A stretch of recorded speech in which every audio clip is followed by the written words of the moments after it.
Hello, everybody. I am your host, Odd Job Entertainment, bringing you another stream tonight. And we've done some changes with the setup, got a new mic arm. Hopefully, this will allow me to get some better sound from this. It looks like we might be clipping just a little bit, so I might need to back it down just a touch. And, well, that's still a bit too loud. We'll keep playing with it. Let me know how it sounds. Hopefully we can get this dialed in. The microphone was over here over the shoulder. I've moved it here so that I can talk more directly at it. See how it goes. Gotta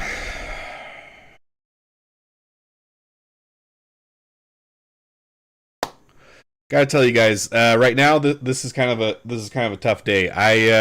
I left my job as an engineer. I am a little terrified on what the future holds, but I've got 1 month to show what this channel can do, and hopefully in that time, this will either take off or we'll have something else lined up. Right now, I am scrambling a little bit, so hey. If you if you've been looking at upgrading your Virpil joysticks, now would be a great time to buy a $10 file pack.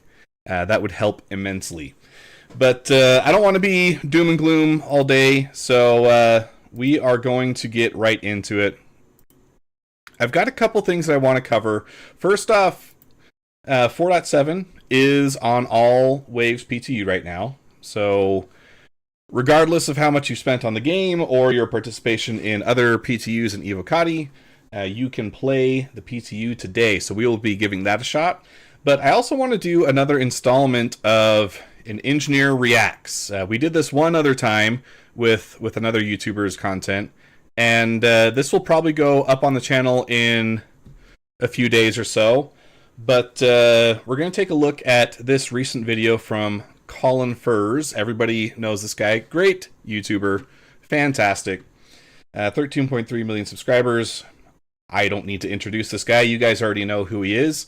But he recently did this magnet suspension skateboard, and I want to go through the video and kind of give my impression on what I think the design does really well, where I think it could be different or improved, and hopefully give some additional insight. So with that started, I'm going to go ahead and roll an intro as though this is a new video, and we're going to get right into it.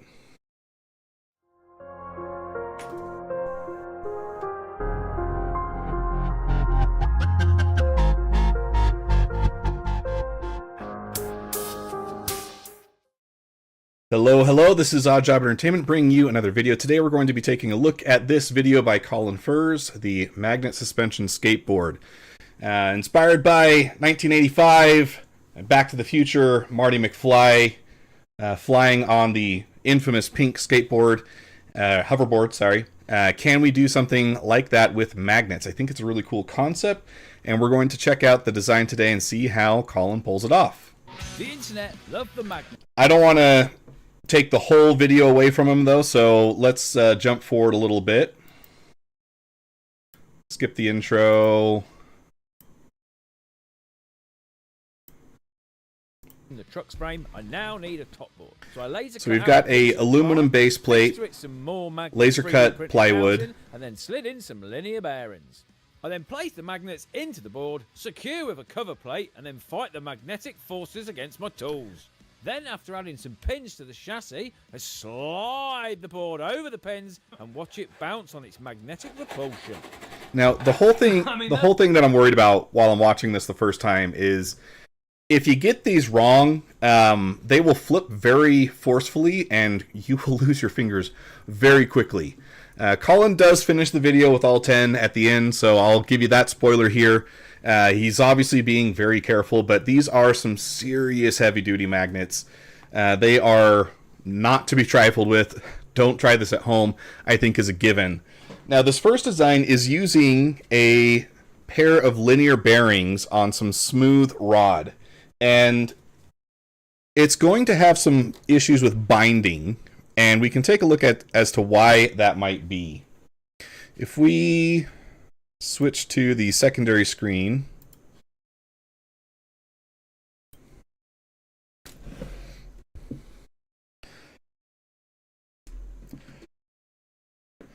And let's see, grab a pen tool.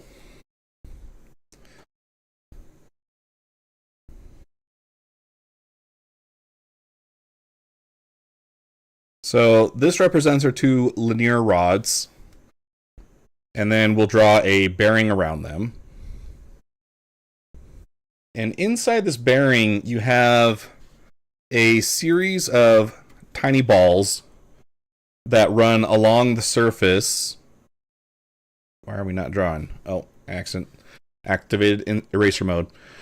So you have some balls that run along the surface of the rod like this, right? This happens on both sides in both bearings. Now, without anything to hold it from being able to bend, like let's say the board does something like this, where it's now at an angle. What that's going to do is it's going to create a torque across the middle of our rod. So you'll have this corner here will be rotating like so around.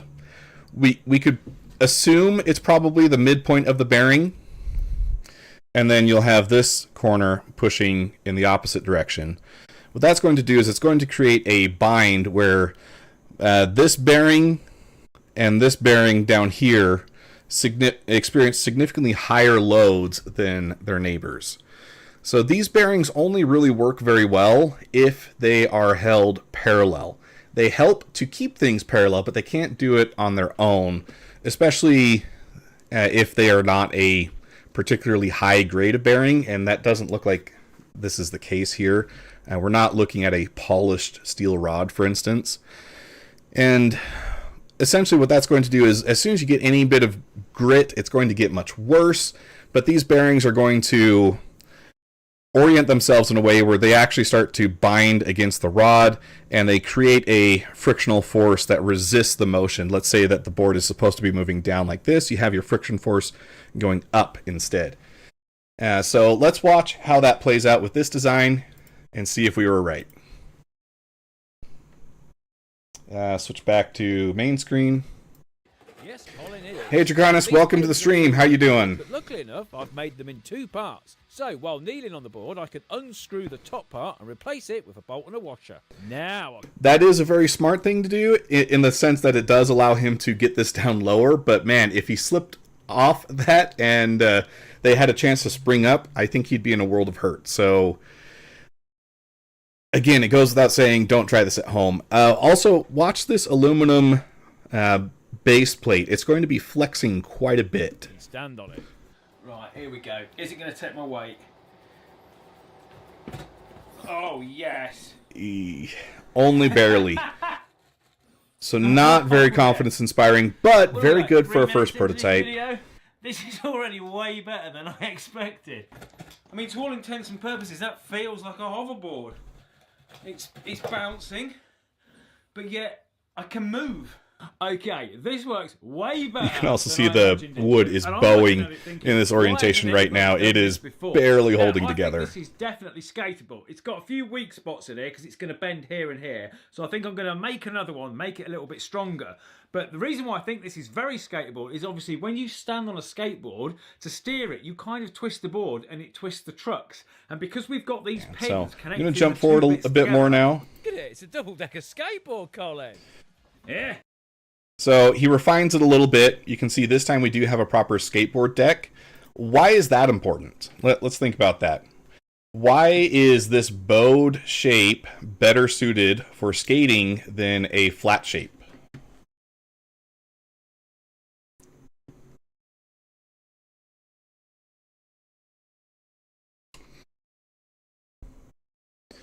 Well, it comes down to the vertical cross section, and the same logic applies to a I-beam. Okay, so if we draw the end of an I-beam,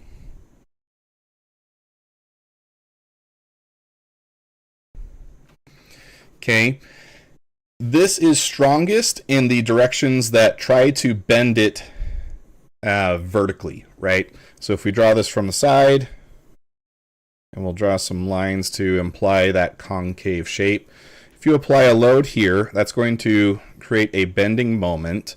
And let's say that this end is fixed. Because of this vertical height, it's going to react significantly better than a beam made with the same amount of material laid out like this. So let's say that you take this section and you flip it around to fill in this gap, and then let's say that this comes here and this comes here. So what I'm trying to say is these are for the same amount of area, the same amount of material, but they're oriented differently, such that this one ends up being quite a bit shorter than its neighbor while using the same material. If we put this on the same wall and apply the same load, you're going to get a significantly higher amount of bending for that same amount of force. And that's exactly what we see reflected with the skateboard deck. So if we switch back to our main screen, now that we've got a proper skateboard deck, it has this concave surface, which means that it's acting kind of like an I-beam. That little bit of a curve does make the board stronger against a bending moment that would cause it to bow in the middle. Right, well, of course, the big question is, Colin, can you actually skate it? Okay, there is a small problem with this. I can't skate. Bike, I'm good. This, not so good. But despite the lack of skills, how's it actually going to perform? Bang, bang, bang, bang, bang, bang, bang. Well, as first test goes, it went pretty well. It's heavier. So it's super cool concept. I love the idea of floating down the road on these pairs of magnets. It looks so cool. But of course, it doesn't have any brakes. Okay, you can skate it and you can steer it. It's a good first test. But what I think we need to do is we need to slacken these pins off, because I can feel the bumpiness in the road being transmitted up through the pins into the board. And we don't want that, so I'm going to stick them on the lathe and shave them down. Also picked up all the metal pieces that were on that path. So Yeah, those magnets are very strong, so they are going to pick up everything. I stood on it to see if I could still feel the coarseness of the bearings. And to be fair, it didn't feel any different. But then I noticed something. There was a lot of play around these bearings, which made me think, well, they can't be too tight. And then I thought, well, do we need bearings at all? Not just have some plastic shims. So that's what I've done. Although I may have gone a bit too loose. Okay, this is going to be tricky to skate. Oh my... So you can already see the problem there, right? We've now widened the holes so much that they are able to get a significant amount of play before they even touch the rod. And that makes steering this thing very difficult. If you watch this video, thank you, Wills. Hopefully in a good way it's better. I did move things around so the microphone is now in front of me. Okay, do I need to turn the mic down a little bit more still? I can do that. Let me know if this is better. So he is still able to steer, but it's going to take significantly more input to get the same amount of movement in the trucks. And we can take a look as to why that would be as well.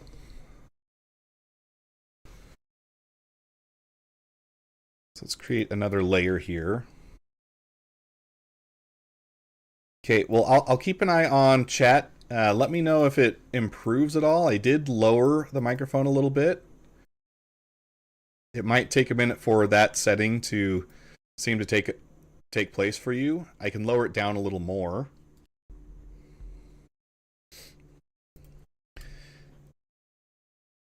So viewing the bearing from the front, okay, we have our rod that goes through it, and before we had a big long bearing, right?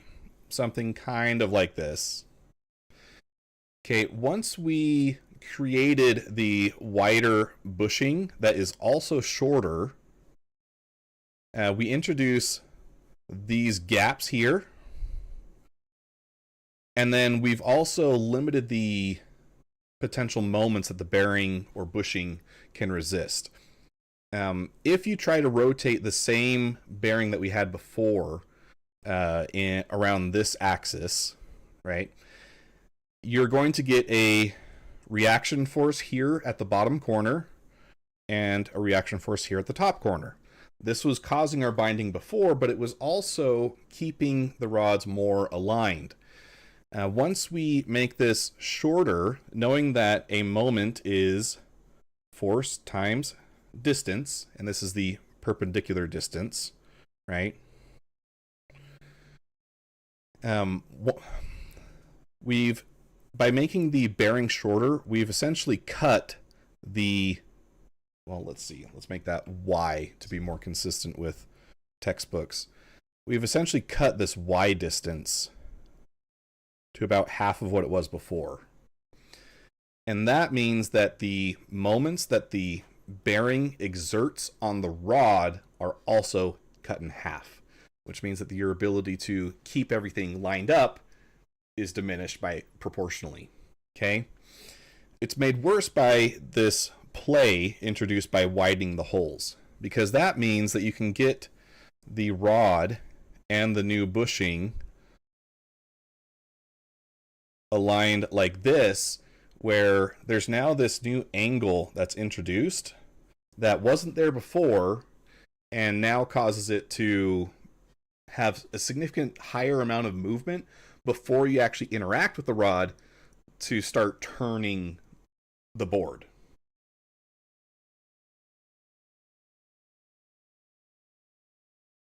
All right, let's flip back to main screen. God, that feels weird. It definitely feels more hoverboard-like, though. Okay, this is way harder to And I would think that the feeling probably comes from the fact that it does feel more floaty.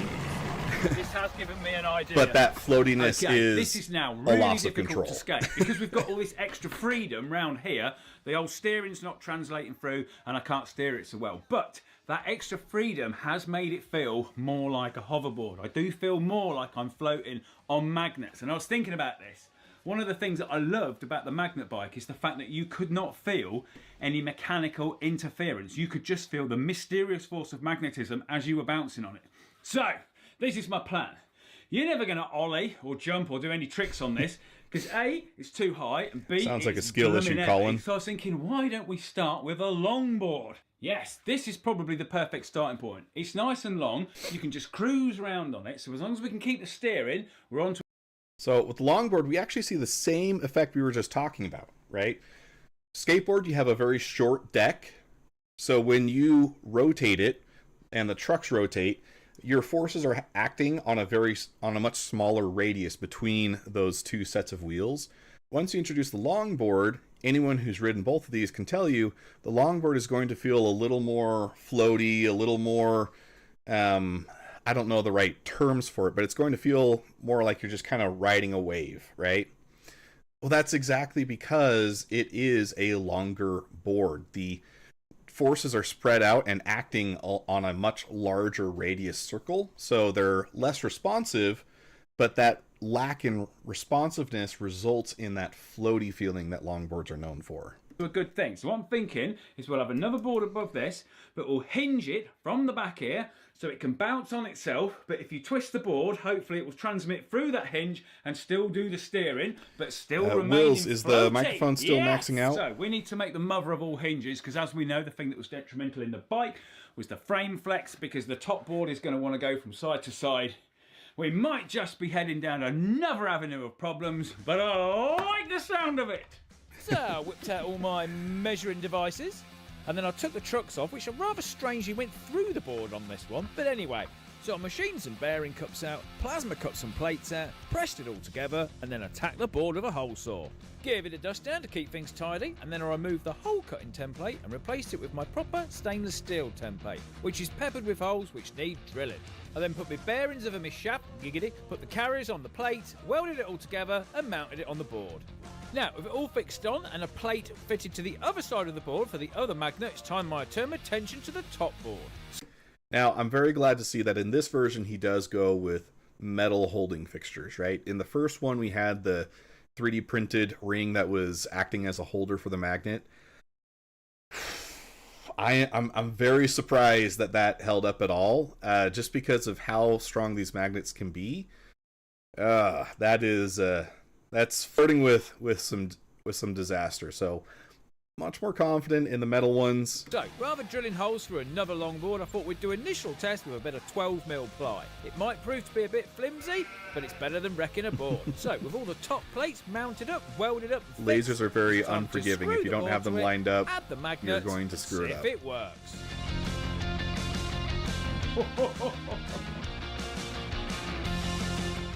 As soon as I stood on it, I knew immediately that this was better. We get in there! Okay, let's find a smooth road, give it a test. So now the goal with this was to eliminate the feeling of the mechanical yes, linkage. this was fantastic. It steered nicely, it was nice and smooth, and I was starting to get that mag-bike feeling of just bouncing on a cushion of air. Also, great job on the hinge, Colin, as there was no wobble from side to side from the top board. Yeah, it's a very chunky looking hinge, so This one is way no better. no My left lack foot of confidence literally feels there. like it's floating on air. My right foot stood above the hinge, not so much. So is there a way that we can get them both to feel like my left foot? Because this is good. I can't feel the hinge, I can't feel any grinding. This is nearly a hoverboard, guys. This is nearly a hoverboard, and it steers. It's beautiful. So coming unsurprisingly, that front foot feels great, right? That's what he says. Very little interaction with any kind of mechanism here, so there's very little interference. It is mostly just the magnets interacting with each other. In the backside, though, different story. You've got this ginormous hinge that is probably imbuing quite a bit of interference, and that's being perceived by his back foot.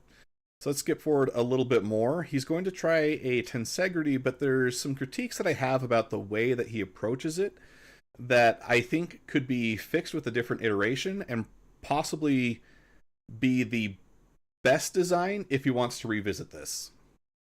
So he starts by making this jig where he tests a small section of the mechanism, trying to suspend it by cables. Let's see if I can... It looks like here's where that test starts.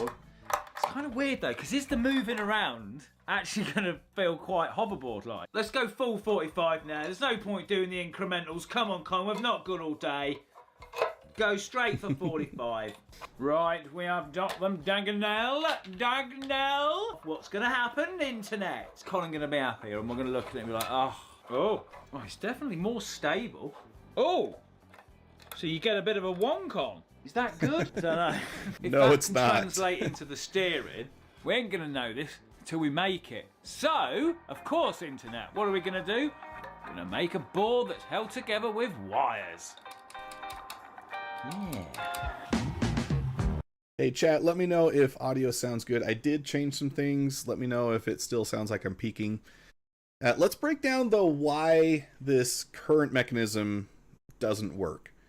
Colin immediately dials in on some things that are absolutely critical, but I think maybe there was some parts missing out where it didn't turn out the way that it needed to. So let's pull up. Oop. Where'd my pen go?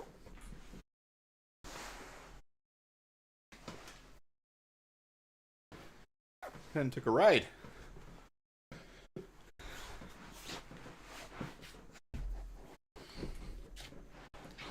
Okay, so new layer. And we've got magnet 1. Don't know why we're getting some choppy lines there. And we've got magnet 2, right? Between these, there is a massive repulsing force, right? So we're going to call this one fixed to the ground because this is our bottom magnet. And then this top magnet is exerting a massive force on the bottom magnet. Realistically, they're applying it to each other, right? But we can simplify our drawing a little bit just to make things a little easier to keep track of. Then we've got our plate that goes across the top. And the first attempt was with straight cables, right? Unsurprisingly, this fails for a couple reasons. Once this magnet moves over to this position,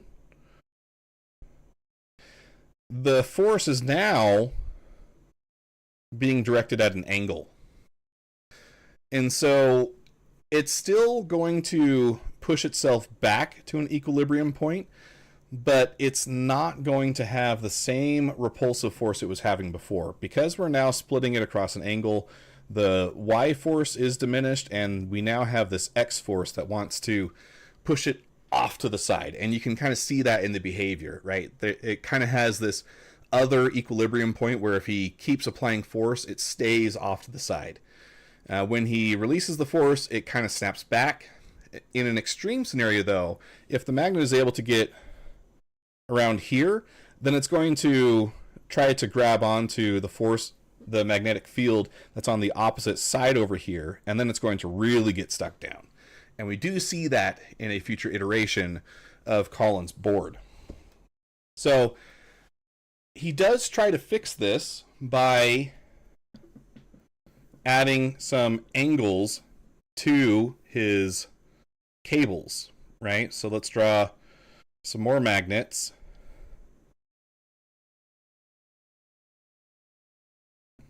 And we've got our large repulsive force here.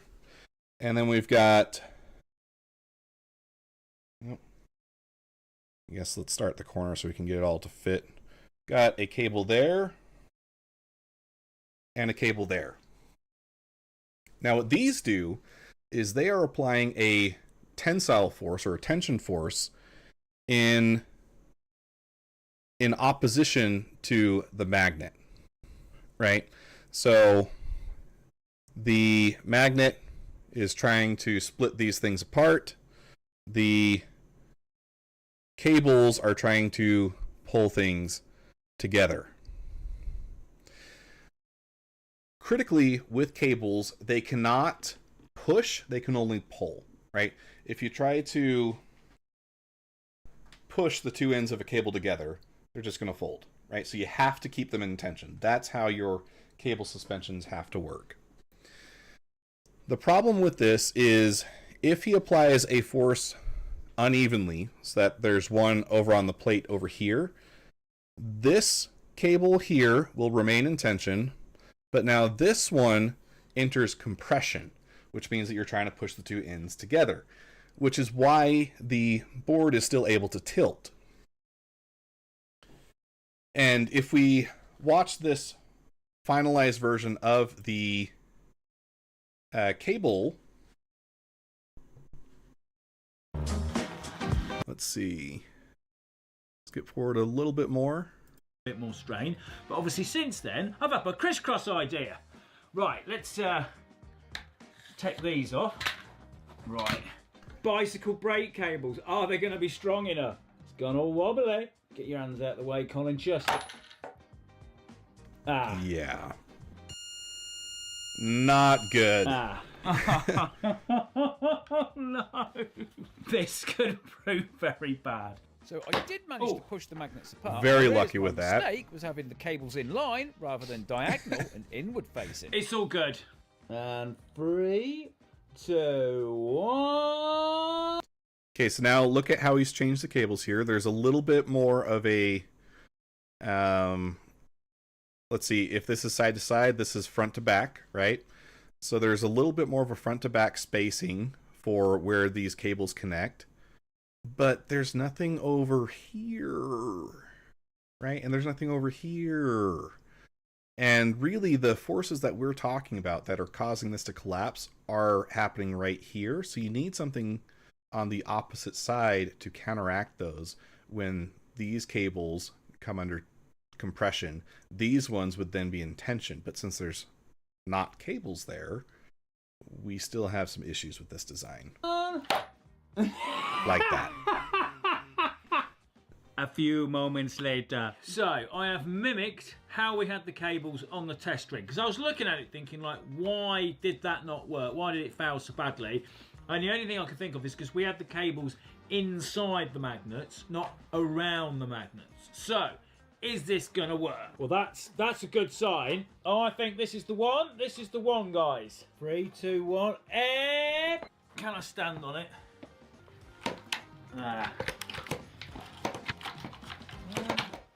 So kind Not of, really what we right? wanted it to do, is it? It's closer. So some serious staring was in order.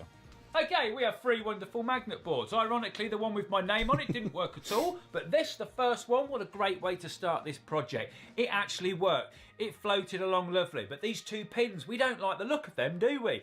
No, let's try and get rid of them. So we made old Hingy up here. Now, this worked fantastic.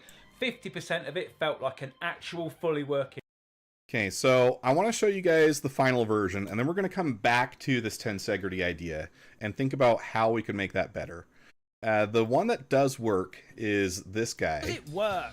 Right, check this out. Springs for the get it springs for a plexiglass or polycarbonate bottom, doubles it up for strength reasons, and now we have 2 square rods instead of the linear rods we had before.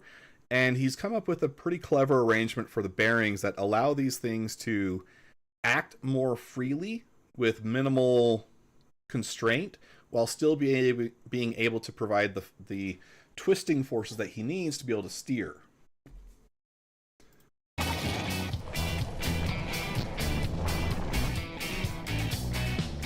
Oh yes, people, it totally worked. Oh, this one is so much smoother. Now with a refined connection system, the board floats up and down with 0 friction, giving the sense of pure hovering. This literally is bouncing like you're on a cushion of air. This is unbelievable.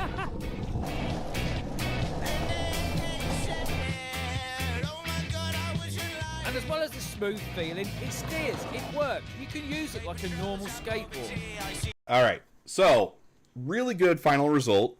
There are still some critiques, though, that I think make it worth revisiting the cable idea. The biggest one is I do worry about the max height that he can take this over as far as bumps go. You can see that going over asphalt, we're already pretty close to bottoming out with these metal rods potentially hitting the pavement. And if that happens, I imagine it's going to be a very bad day for Colin. It's going to be an anchor of sorts that acts very quickly and might cause him to fall. And we don't want that to happen. We want to keep Colin making videos for a long, long time. Though he's probably had a number of accidents, he's probably bulletproof at this point.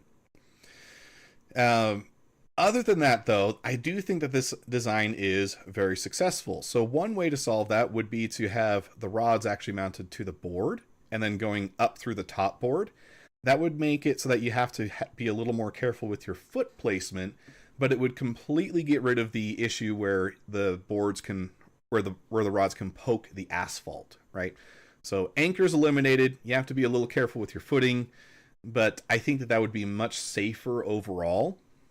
However, I do still think that we could solve this problem with a cable suspension, and I think that that would be the most elegant solution, but it does take quite a bit more cables than we had before. So let's switch back to screen 2, and let's see what we can come up with in Krita. So we've got the right idea by adding angled cables, right? But we don't have enough of them. So let's create a top-down view, or kind of a three-quarter view.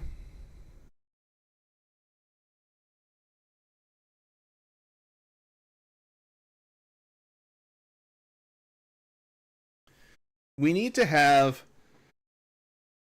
cables that are set up to counteract forces going in this direction and in this direction.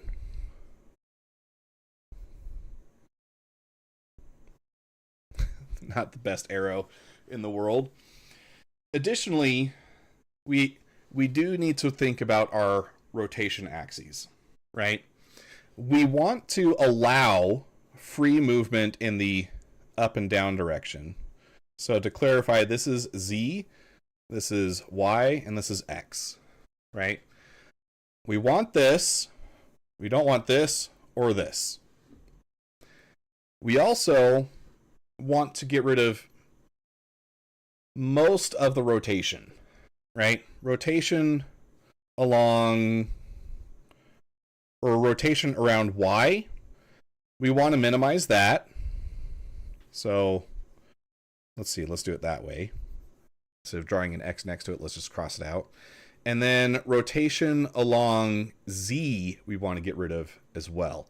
X, we want to leave that kind of free because that is allowing the feet to move separately from each other and get that floaty feeling.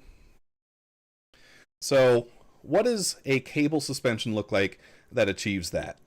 Well, to help with forces that are translating along X, we need a X of cables that connect in front and behind the magnets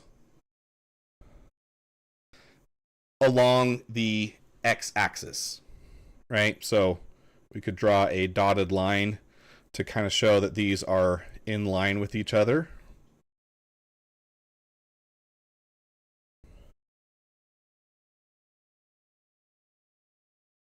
And if the board tries to move in the right direction, for instance, then that will put more tension on this cable with the arrowheads on it. So that's going to be in tension. It's going to be trying to be pulled apart, and it's going to counteract that movement over to the right side. And the same is true for the left side. If it tries to move to the left, the opposite cable will be in tension, and then it will resist that movement. We need to do essentially the same thing for our Y direction. Oops, a little too thick there. Probably a little too thin now. So these are X's drawn in perspective. Gonna have to use your imagination just a little bit.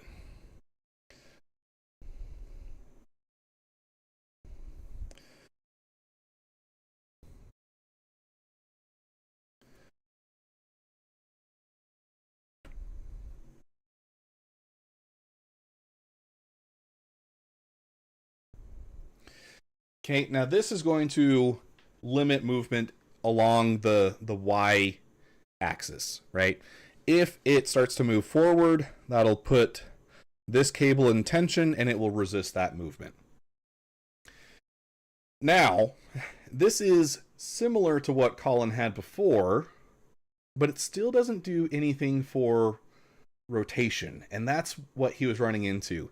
If you try to push down just on one side of this board, that will put, like, if we put a force over here, none of these cables can resist that motion or that force. So they will all enter a state of compression and they will collapse. So what we need to counteract that is cables that prevent that from happening. One way to do that would be to add additional strictly vertical cables over here on the opposite side, because these magnets are still putting a big repulsive force, right? They want to stay apart. So if we reinforce this opposite side, this will help create a moment where the magnets are pushing against these cables, keeping them in tension, and that will restrict some of the rotation around the Y-axis. And we can do the same thing, adding cables to the other corners, and that will help mitigate things to a great degree. It's still not going to be perfect, but the other thing that you can do is you can add a cable directly to the magnets themselves, and that will help quite a bit as well, because it will keep the magnets centered over each other. It's still possible that with all of that, there will still be some unwanted movement, but I do know that this would be significantly more stable than what we had before. And if we look at a tensegrity table,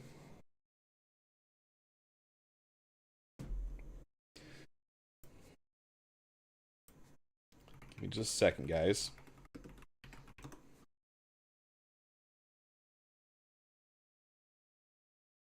Let's see, let's find one that demonstrates what I'm talking about well.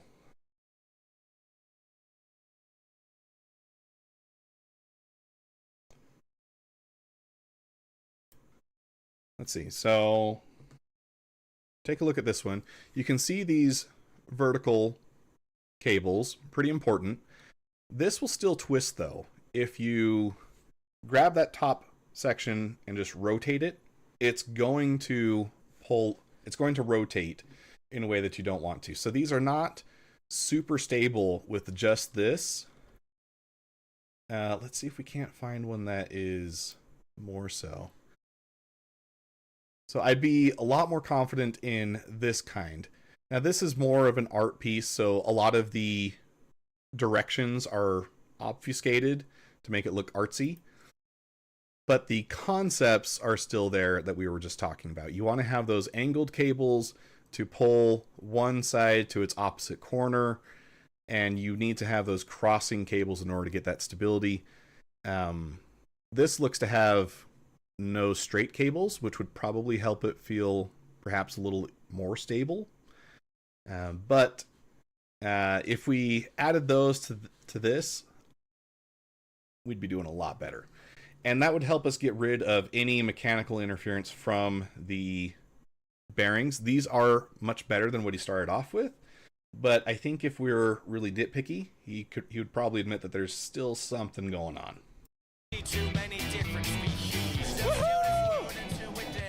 And when filmed in slow motion, you can see how much the board actually floats up and down on the magnetic forces.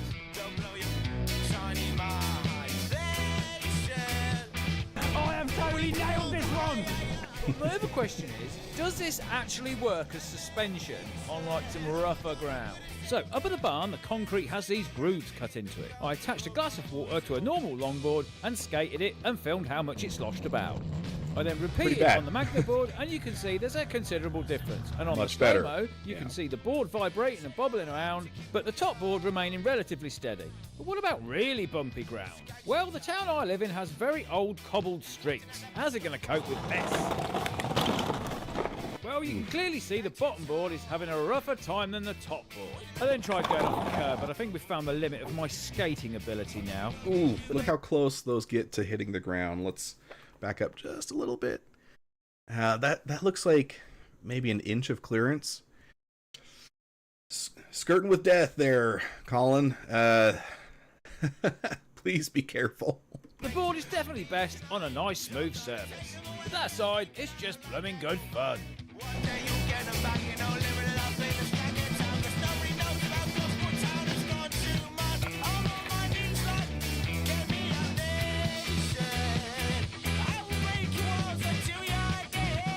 Okay, this is the best version by far. Now, I know some of you might look at this and think, Colin, you could just put springs underneath it. It would do the same thing, but it wouldn't.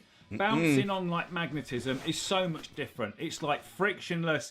It generally feels like a cushion of air. It does feel like a hoverboard. And the key to that is getting these bits here to be as frictionless as possible. Now, this wasn't like Mark III. This is like Mark 7 or 8. There are so many different little iterations to get this. So overall, I think it's a fantastic project. Really entertaining video. Colin, I love you. I am worried about those rods hitting the ground and causing a accident, which I don't want to happen to you. So please be careful. I think if we revisit the tensegrity idea, there is some potential here to have an even better solution, but it is going to take a lot more cables than you had before. But I think it's worth exploring. So if you see this, hit me up. Love to talk to you about it. But otherwise, this has been an Engineer Reacts to Colin Furr's magnet skateboard. I'm going to roll the outro, and then we're going to keep on going with our stream.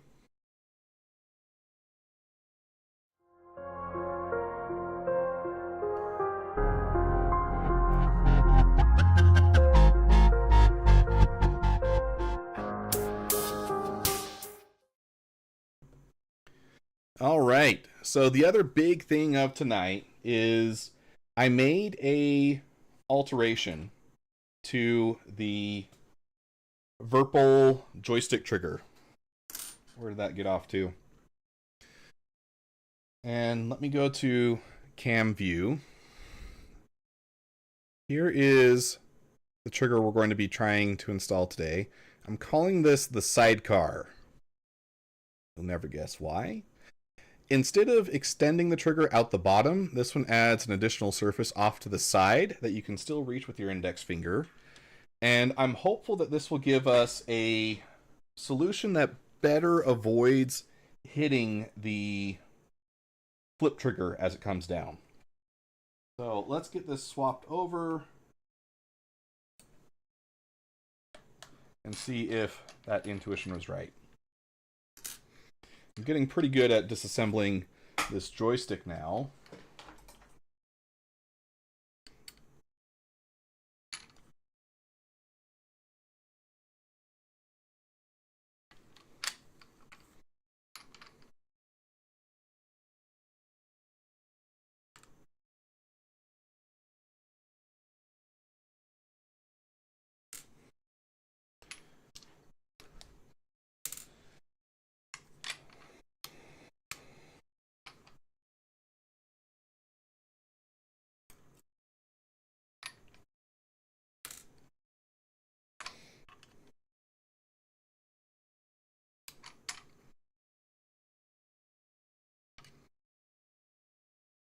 I need to do a little better at holding things in view.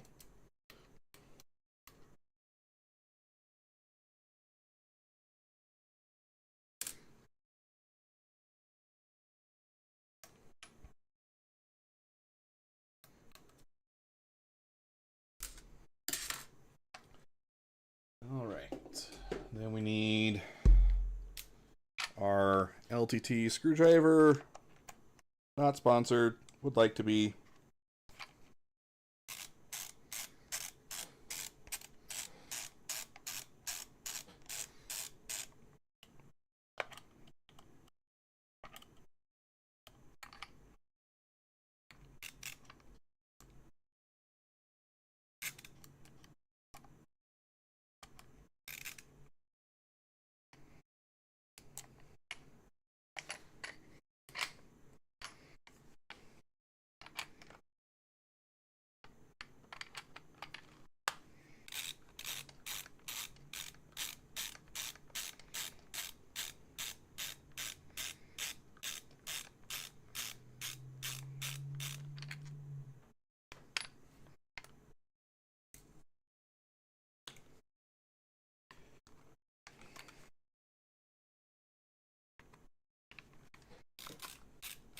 Oh, is my phone going off? Sorry about that.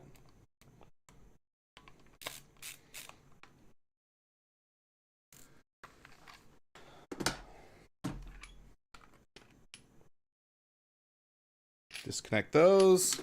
Now we can pull the sides apart.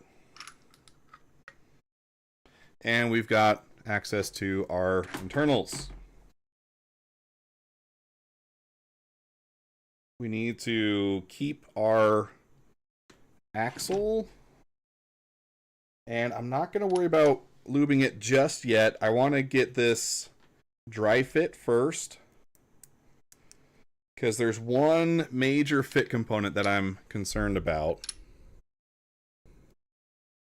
And if I'm wrong about it, there's no point doing the rest of the assembly.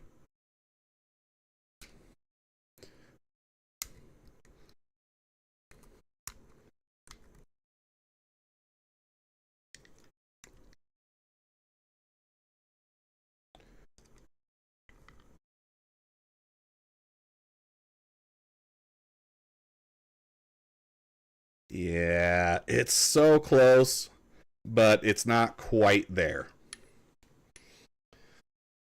So, conceptually, I think we're pretty solid, but you can see that that top corner is hitting that very long sweeping angle or curve of the joystick. And it is completely locked up. It is not going to budge there.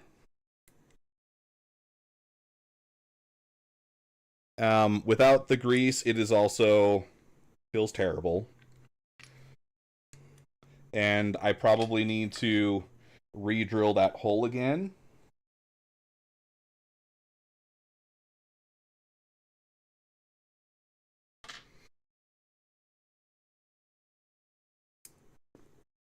Oh. Where'd that part go? Didn't go far. That's good.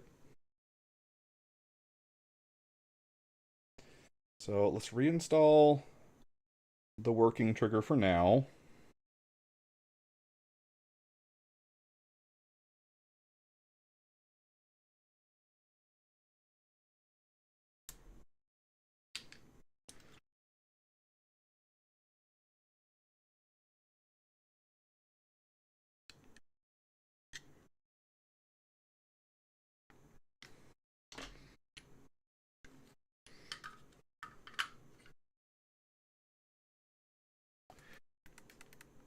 Give you some ASMR there. It does work. Sorry, let me just check something real quick.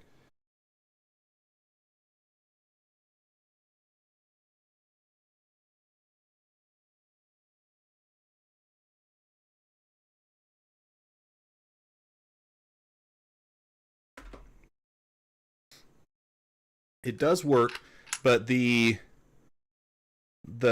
middle finger doesn't have a whole lot of space. So I want to increase that space, and I think that that is most easily achieved by putting the secondary activation off to the side.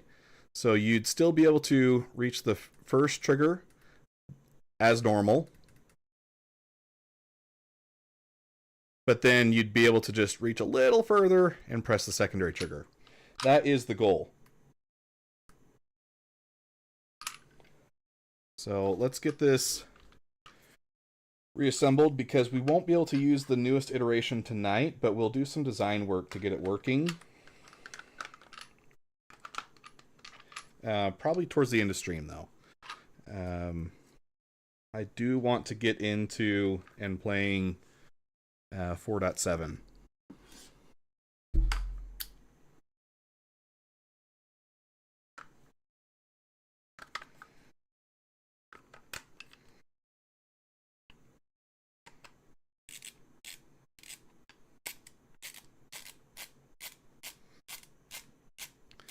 Oh, welcome, Theological Normalitize. Another bot in the chat. Woo! Hey, traffic is traffic.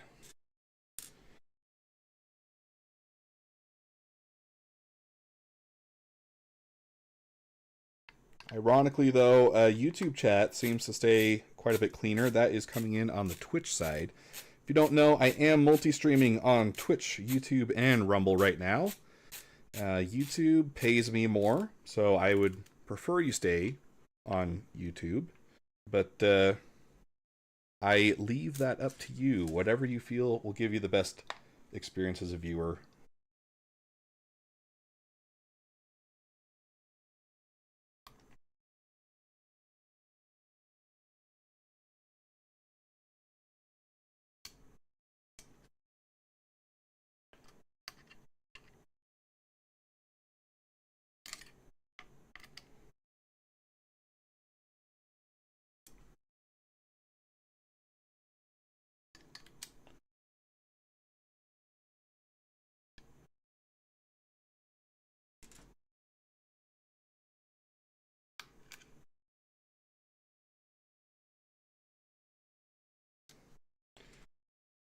Okay, last screw.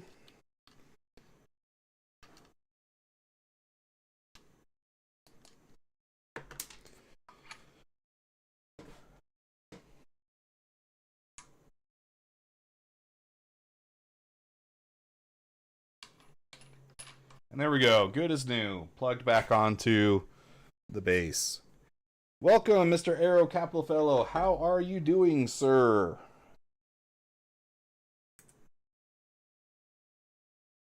I sent you a DM.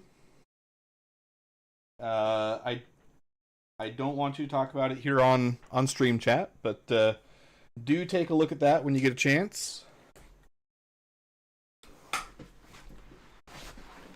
Nice, back from Maui. How long were you there? That sounds cool.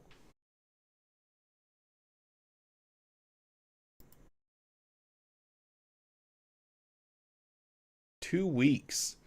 That matches up with why we haven't seen you. Well, congratulations. Maui, very, very nice place.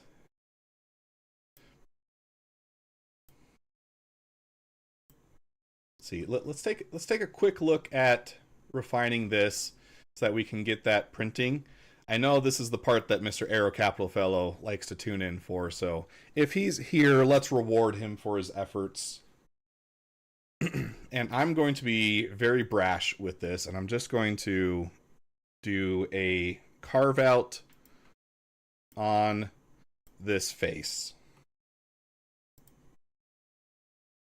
Now, I did catch that created a horizontal that I don't want.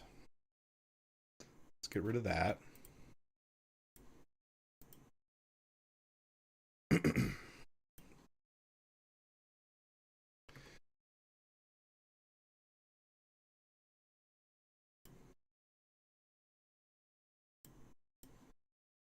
And then let's set that to 4. This looks like it's removing a lot of material, but most of the attachment point is actually below that section. So I think we're going to be okay.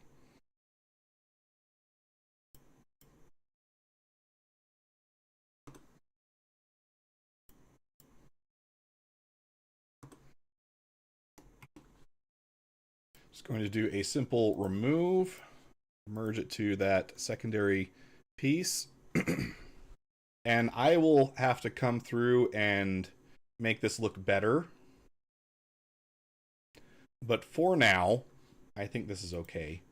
Except for it's creating that ugly seam there.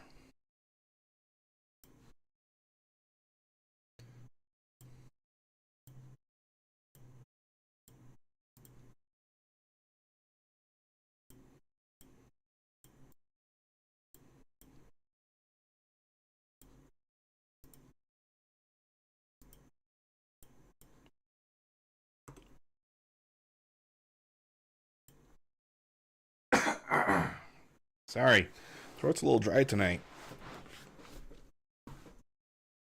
Stress will do that to you, I suppose. All right, so it's rough, but it's ready. Let's send this to print, and I will be back probably tomorrow with another stream to test this out. We're going to try the full-time streaming for the next little bit here. I left my previous employer. I am on my own for a bit, and we're going to see how it goes. I'm going to give this a month. Hopefully we can get this to take off. If it does, then we can turn streaming into a full-time gig. In the meantime, though, I will also be sending out new applications.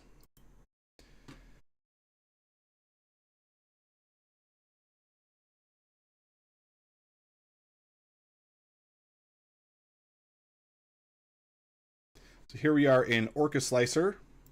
Tell that no. Immediately save it. And then we can open it again in G2Box.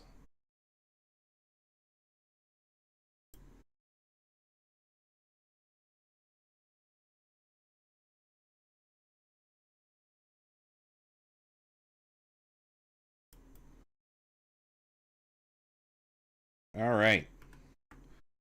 We do orient, layout, center align, supports, auto support, apply, and I'm not on the right network. I'll switch super fast. Hopefully this doesn't cause you guys any issues. Okay, I think we're good.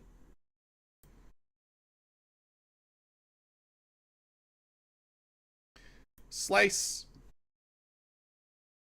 Send it across the network.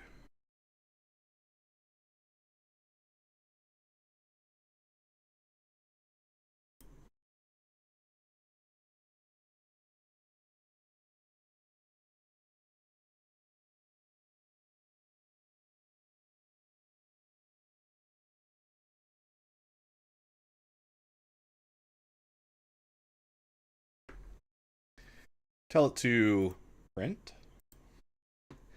And then if we go to detail, Give it a second. It'll do the prepare thing. We are still within our FEP limit, so it's not going to cause me any issues. So at this point, I can just go ahead and close it. But the obnoxious thing about Cheat2 Manager is there's no way to set it to close when you close it. I've torn through the settings, haven't found it yet, but it just minimizes to the taskbar. Most annoying behavior you can put into a program, if you ask me, just constantly takes up resources in the background. Really dumb. Don't like it one bit. So that'll print. How long is that going to take? Hour and a half? So you might be able to test this tonight. We'll see. Not going to worry about saving that. Okay, we can close all that. Now, let's get into our main event for tonight, which is 4.7. Let me make sure I've got everything pulled up as it should.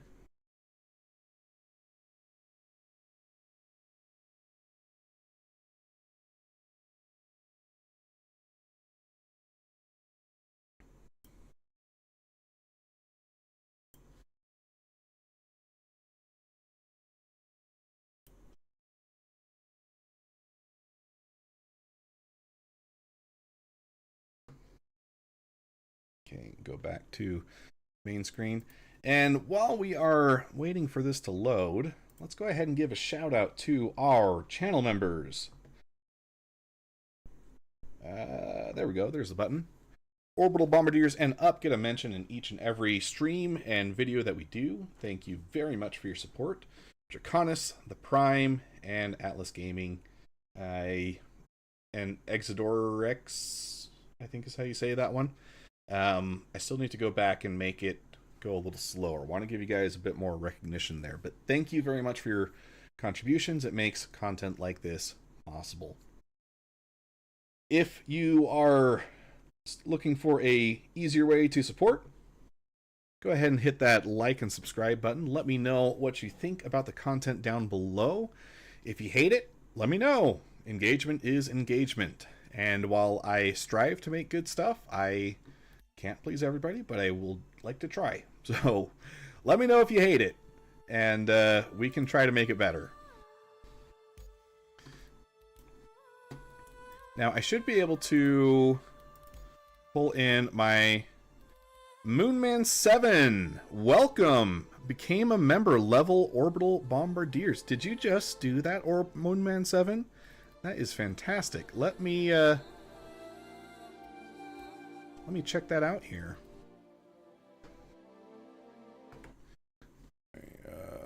Did I do something? Okay, there we go.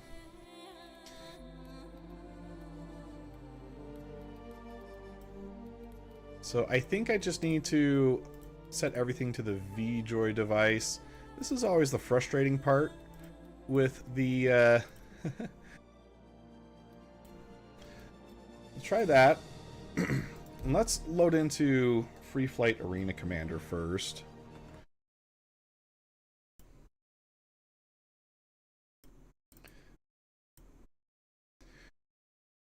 In the background, I'm just checking the memberships. I want to make sure that I get Moonman 7's registry in so that we can...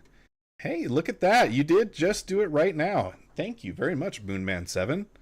That is fantastic. So I will get you added for our next stream, which I think will actually be tomorrow. We're going to be trying the full-time streaming gig for a little bit, see if I can't crack it as a full-time content creator. But thank you very much for your support. Makes me feel a little better about this. Yes, free flight. Let's do offline. Free flight again. Joystick mapping erasing was my main reason for uninstalling SC in 2020. It is a bear, for sure. Let's see. I want to get one that I know will have... Okay, Drake Cutter will allow me to test just about everything.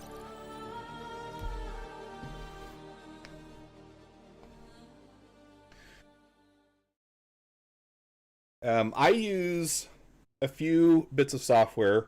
One is called HID Hide, And that allows me to make it so that Windows does not see, or I guess Windows probably can see it, but the softwares that I run on top of it cannot. It makes it so that everything is hidden from softwares unless I specifically allow it to. I do allow Joystick Gremlin to see through that mask, and then Joystick Gremlin combines all the inputs into one virtual device,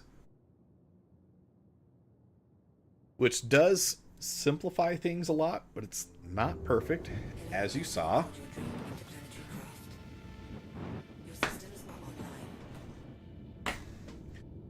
Okay, first thing, if I hit this stick, it should... Alright, see? This is not supposed to be throttle. Ah. So, let's see. I may need to...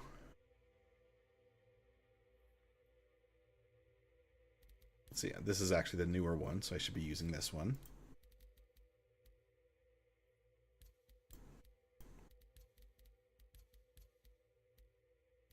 That might fix it. Let's try that.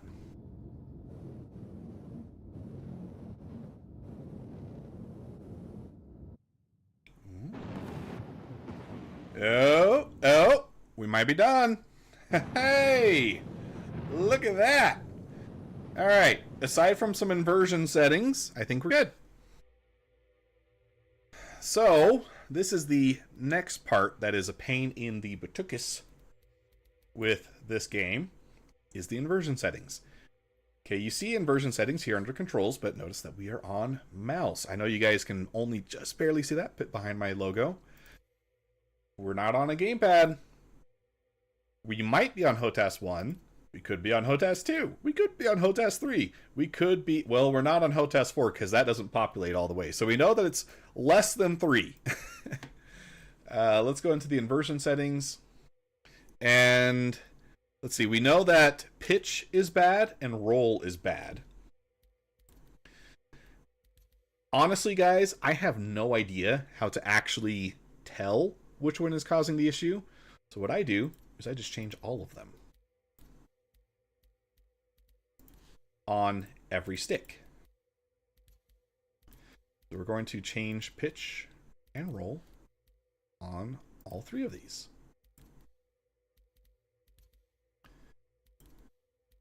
Pitch, roll. All right, now pushing this forward still sends me back. Okay, did we fix roll? We did fix roll. Okay, so we're closer. Not quite there.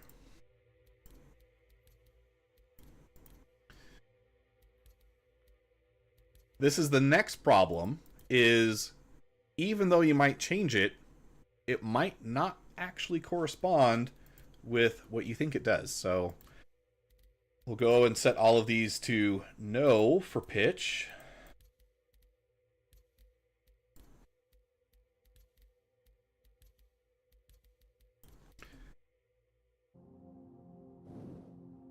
All right, that is better. Camera movement feels right. That's right. This is left. That's... Ooh. Okay, I need to swap that. So that's up, down. Okay, throttle is good. That is correct for throttle. I know you guys can't see what I'm doing with the left, but I am pushing the stick forward, and we are moving forward. Let's fix up and down. Light movement. Turn these to the opposite of what they were before.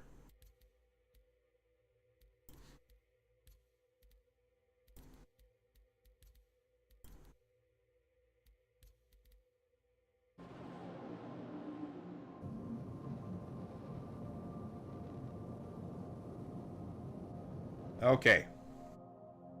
We should be good now.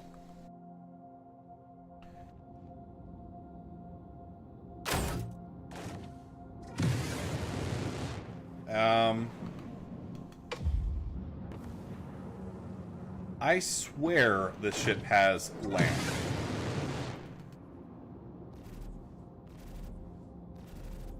But it does not seem to be working. Let's try. I might have forgotten to set it in the most recent keybind file, so that might not be on this. See, back in 20, I had spent 5 consecutive play sessions setting up my input devices, custom stream deck buttons, game glass, Tobii Eye Tracker, Track IR, Virpil sticks, and pedal.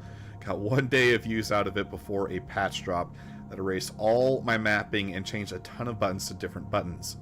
I lost all the ships I had purchased in game, and then I said forget it, and I uninstalled. Unfortunately, your story is not that unique, Mr. Aero Capital Fellow. It is the price of being a citizen, unfortunately. While I'm sympathetic, it is unfortunately just the nature of the beast so far. Wish it wasn't. Wish things were a little more stable. So, I am noticing, though, that there's a new reticle in the middle here. Right? Usually that's just, like, those curved lines didn't used to be there. I can't remember what it looked like before now, because I'm not looking at it, but I know that that's different. So I'm just going to wait for a more stable game. Maybe Squadron 42 out this year will help. I like the positive thinking, Mr. Arrow. I love that about you. Sometimes it is hard to be positive in this game, even though that is one of the things that I'm a little more known for. Like, a lot of people jumped into my channel because I was super positive. I don't think I'm a white knight by any means, but I am a little more positive than Star Citizen Refunds Reddit, for instance. You know, so we do have that. Where is that button? Is it under cockpit? No. Vehicles view.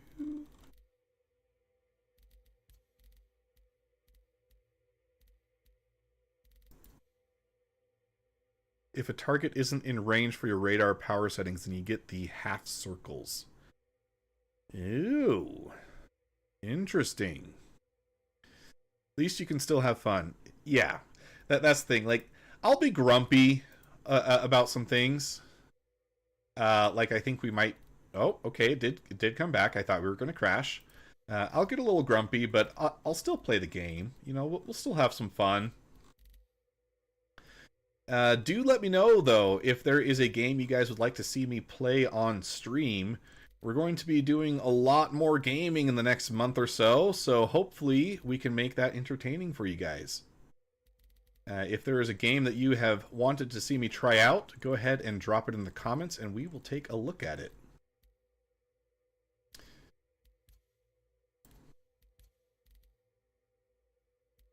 Here we go. Lamp. Okay, so it was...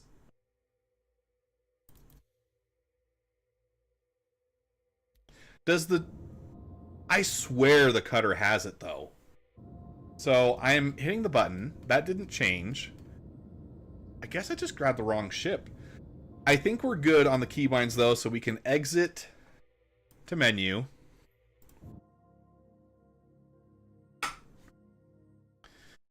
And let me tell you guys, I learned my lesson last patch. I set my home to Nix, and then I felt like I was disconnected for everything. So I'm never going to do that again. Stanton or Pyro, definitely the way to go. It's a nice randomize. Ooh, that actually looks decent. Kind of looks like a King Trout a little bit.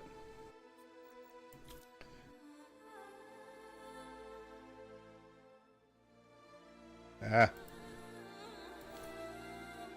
just want to review, accept, okay. I need to spend time to get my keybind set up. Yeah, man. Getting those custom keybinds is sweet when they work. I guess it really doesn't matter for PTU. But I think Hurston is still the way to go in a lot of ways because it is centrally located. So I'm going to set myself up in Lorville.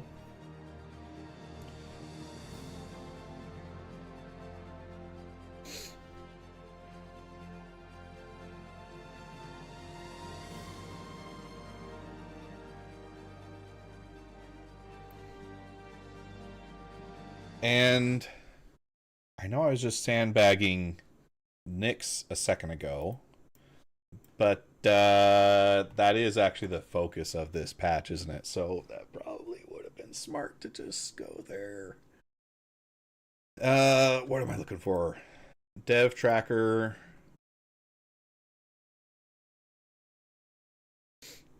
Let's check to see what is new here. We do have armor, I know. Big changes to ship weapons. We've got the crafting fabricator. Really excited to try that. Inventory rework. Operation Breaker Station, QV Breaker Station locations. Really want to try these. We might get that tonight, but we are going to be doing it at least in the next month. So again, giving that full-time streamer gig a shot. Hopefully it's successful. I am not terrified for my bank account at all. We'll see.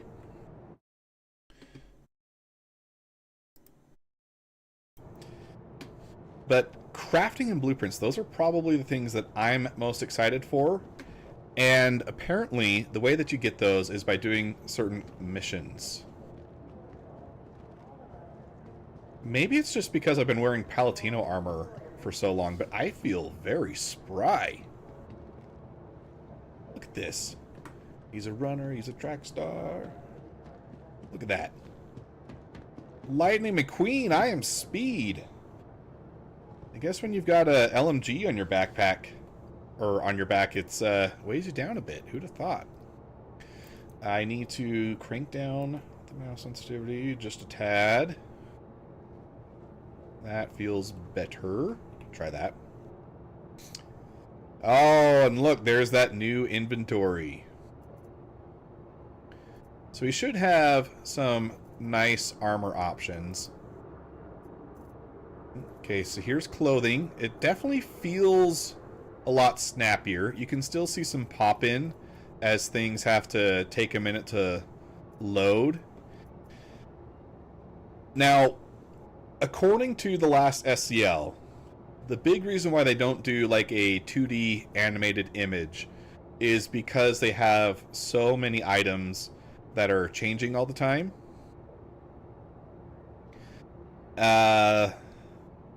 I think that is something that could change in the future when the game is more set, right? At a 1.0 stage, I would think that you're not changing items as often. And so it would make more sense to change the way you render the inventory at that point. And then, like, when you add new items per patch, you can have a much lessened workload as opposed to in an alpha where I do understand things are changing quite a bit more. That is really snappy, though. Can you still... Okay, so you can't drag onto the spot, but you can drag into the slot. Need a backpack.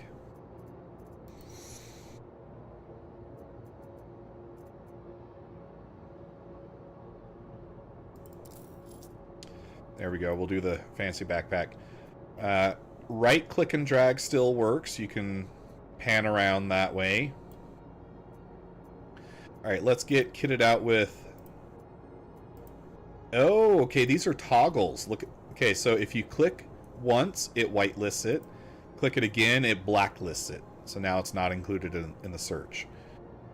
We're getting some low LOD renders. Probably, again, just due to how the 3D rendering works. We're going to be doing mostly ship combat tonight. So I don't need a energy weapon. I need ballistic. probably best option is going to be the P4. So we'll click that over. Do attachments. Okay, we don't have any of those, but it does allow you to click over. Can I do... Okay, so you can do it that way. Interesting. Gadgets. Get rid of weapons.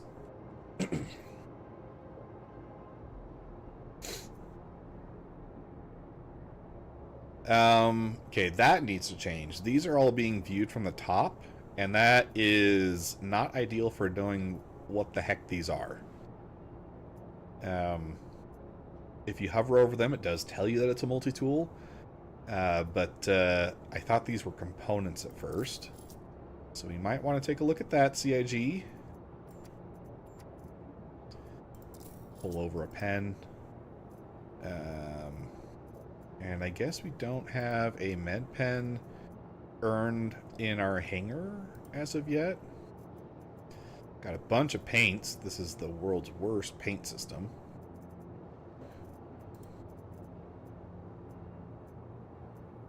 Okay, and then what would a fabricator be classified as?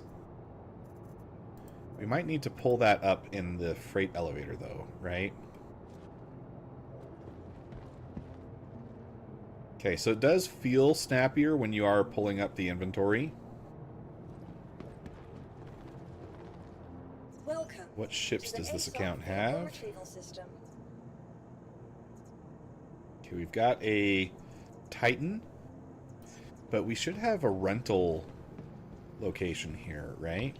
So we should be able to get ourselves a little bit nicer of a combat ship, because I think the fastest way to get some blueprints will be to do some Gillies missions.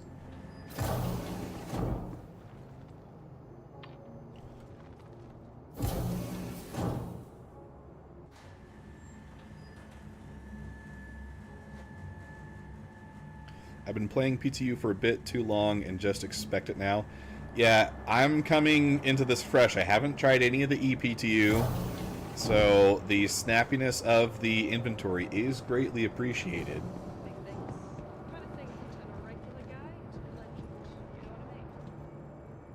But the ePTU was a wild experience, as it is always, right? That is the fun. That is the ePTU. You get the jankiest version of everything. I was hoping to snag a Scorpius. Guess not.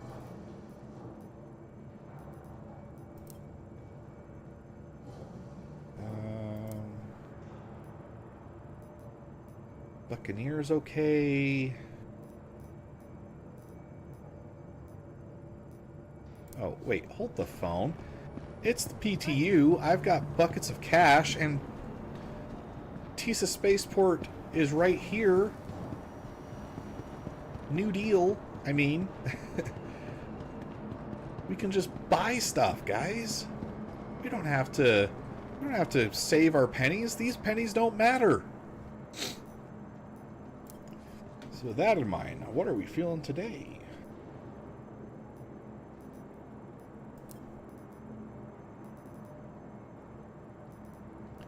It's been a long time since I've flown the Sabre. I think I might do that one.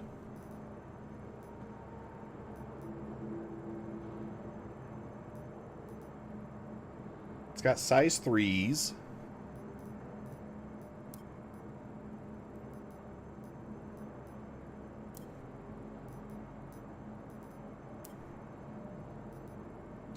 Ooh, but we do have the MX as well. I really like the MX. And the...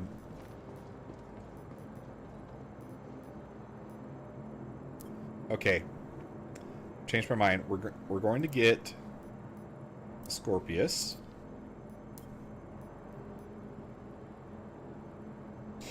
And an MX.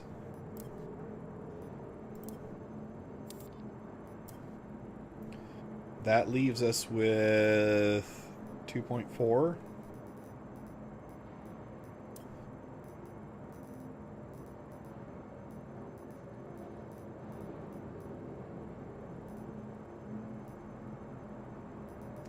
Okay, then we'll get a Gladius as well.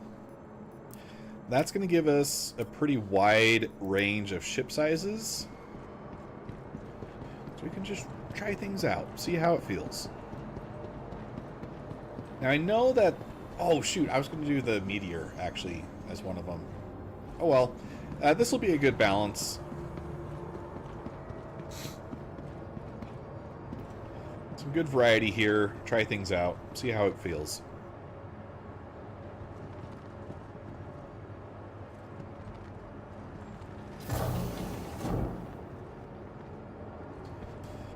I hate that. Open the door again. Now there are my hangers there. Cool.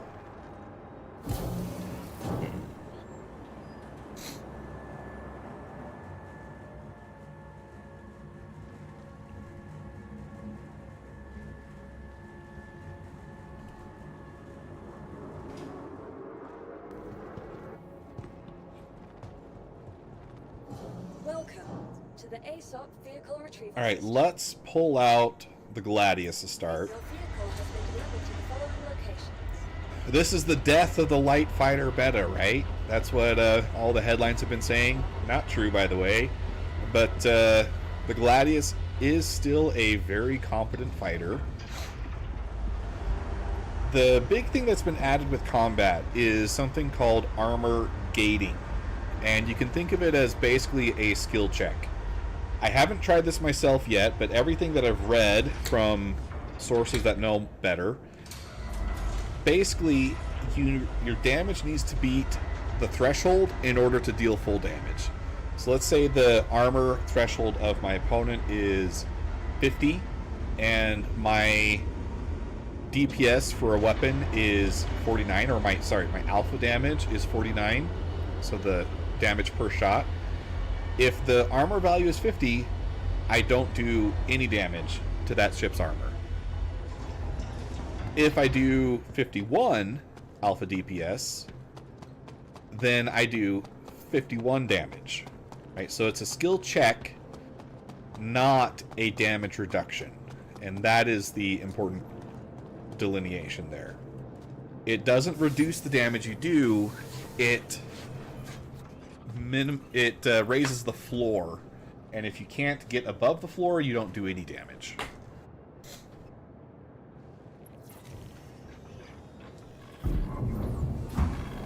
Aegis combat system. Systems green. Alright, so those should be in Mercenary.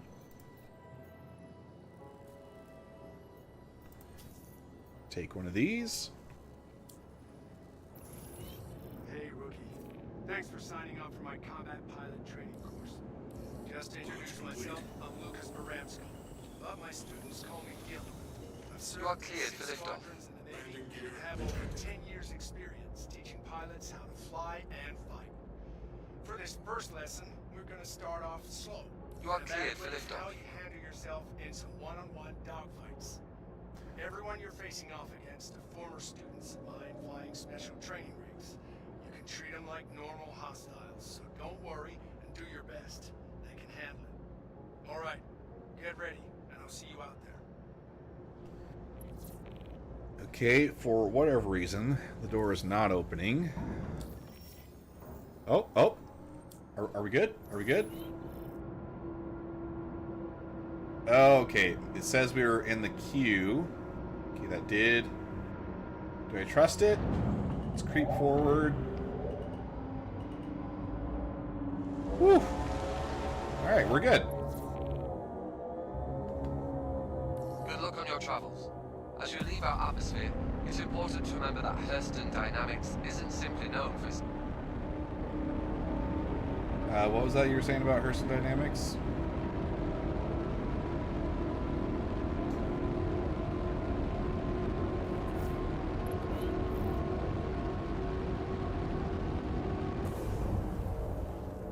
Okay, so before we jump to our target location, let's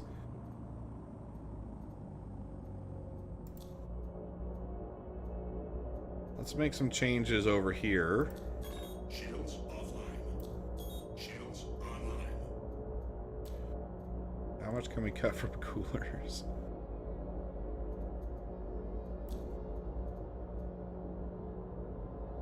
Are we good? Okay, I think so. Need to have some oh, the other thing I need to change is weapon group.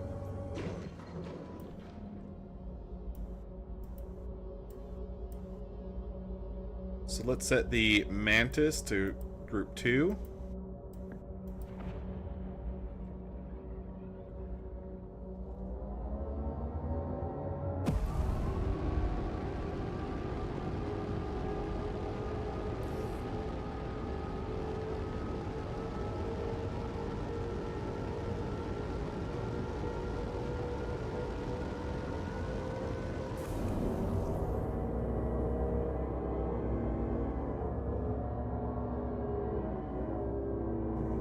Tipsy. Orbital marker. Let's see, where is this guy? Over there. Let's just jump to. Jeez.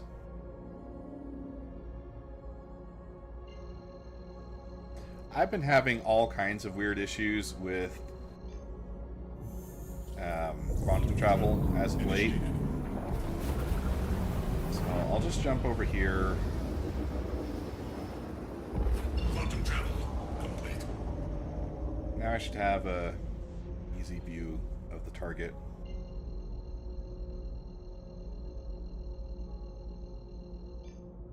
My understanding is this mission, or the Gillies missions, give you a 25% chance of getting a blueprint. Let's see if it says as much here.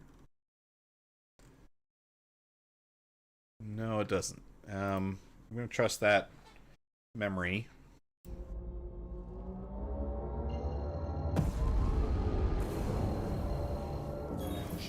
Now that you're in position, we can start the lesson. Stand by.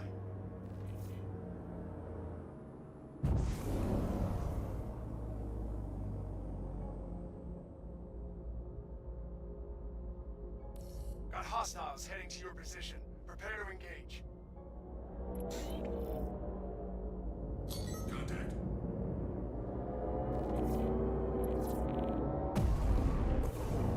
Hey, we got Slog online.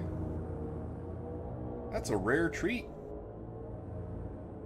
New radar changes also mean that if you are not allocating power, you don't get your same level of range.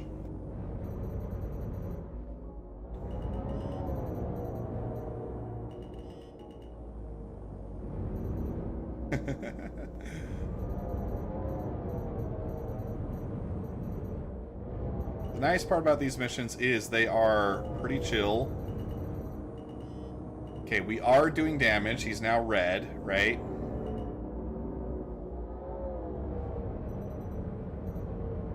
This is the kind of thing where I feel like I need a spreadsheet pulled up to know all the critical values.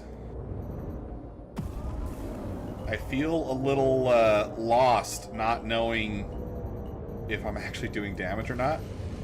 I'm just having to intuit it by watching the hull turn red. Here comes the next.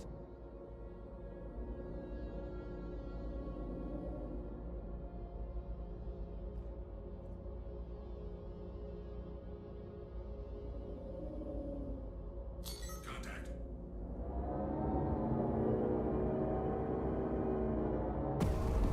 See, no pip, no pip, no pip. Pip. Much tighter range. It does pull you in a lot closer to your targets.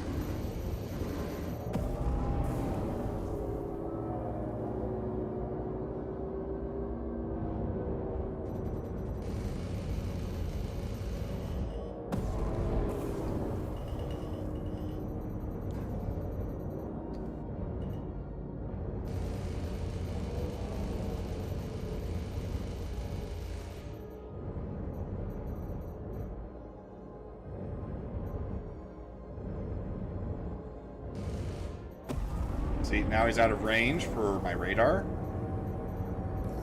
Anytime you'd like to. What was that you were saying, dude? Oh, he's dead? Ah. It's gonna be even tougher. Okay, I'm ready, Gilly. Throw him at me.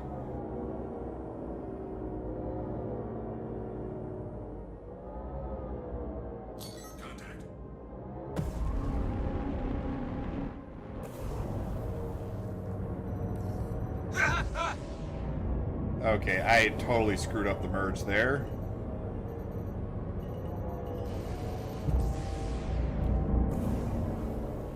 That was a little better, but then he stopped.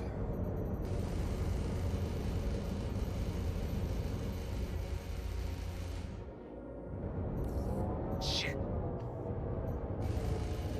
Sir, watch your language. This is a Christian gaming channel. Take a deep breath, Rook. You pulled it off. Another lesson learned. Hit the showers. Celebrate. And I'll see you when you're ready for the next one. Alright, there we go. Scenario 1 done. We got some MG script. I assume it would tell me if I got the blueprint in a pop-up here. Dang it. Looks like that one was not it. Let me pop over to Discord and throw myself in a voice channel.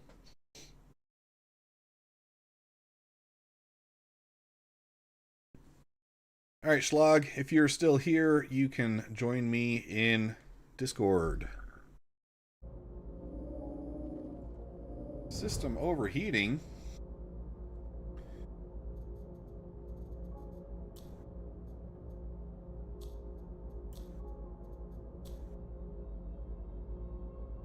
Is that gonna fix it?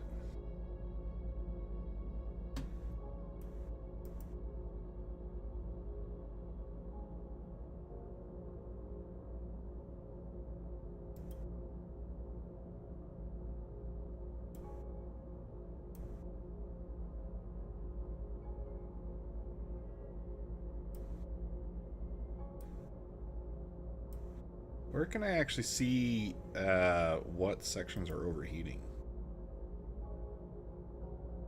Probably here? Health, where?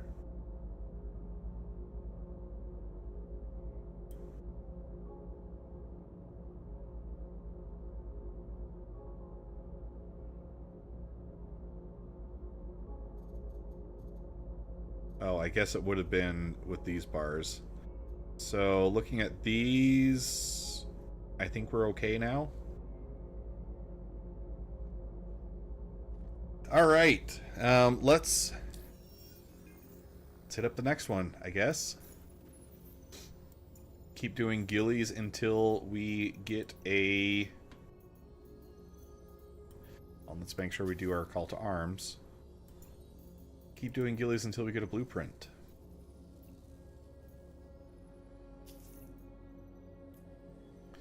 And I'll share that so that Schlag can find it too.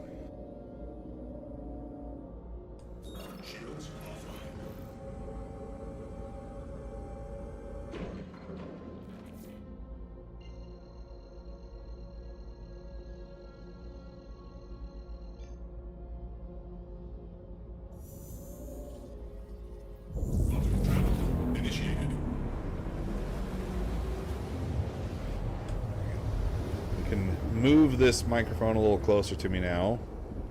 That is the benefit of this newer mic arm. Hopefully this still sounds good to you guys. Welcome, Rook. We'll get started in a moment.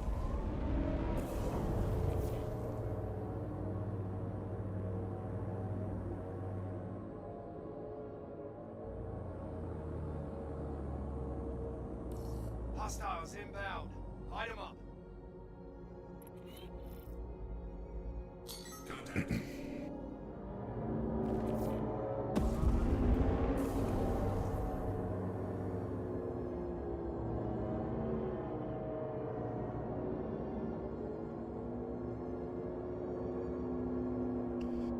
Found yourself between a rock and a hard place there, bud.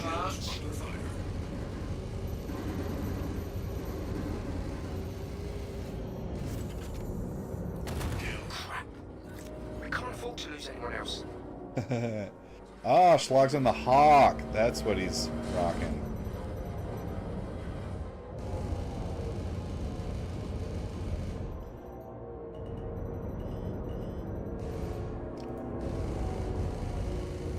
Man, potato aim on my part.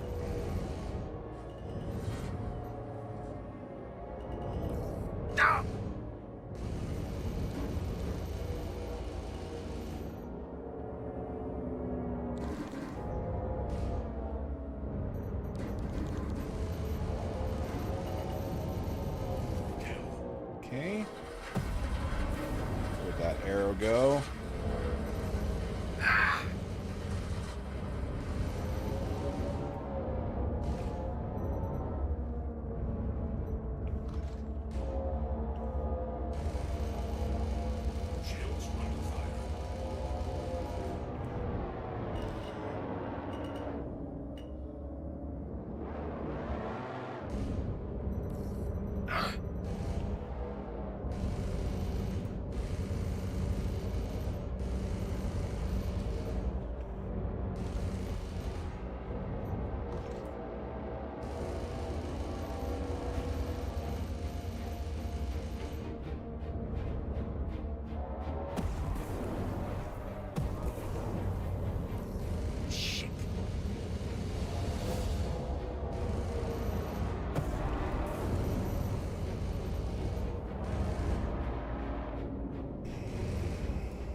Did he just die?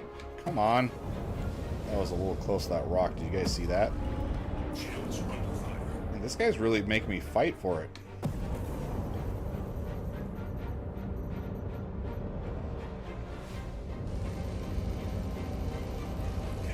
That's it.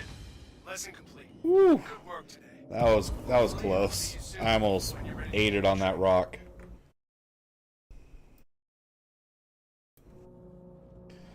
Okay, contract 2 completed. You've earned 3 rewards. Is one of them a blueprint, please?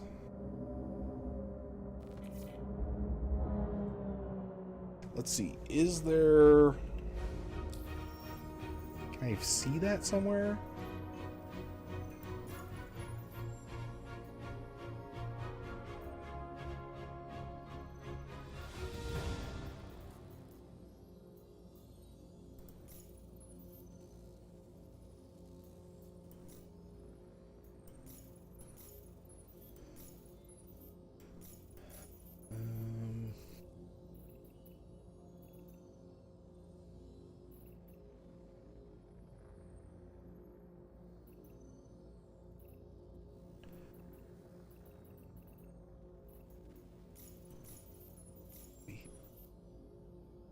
See, I would think maybe in assets.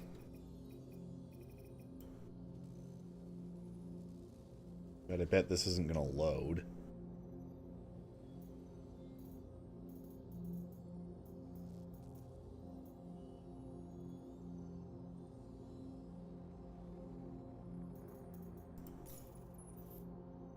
Yeah, that's not loading. So let's try the next one. I'll accept it and share it, but then I'm going to head to Everest to swap out for a different ship. I mean, we know the Gladius, it does good, right?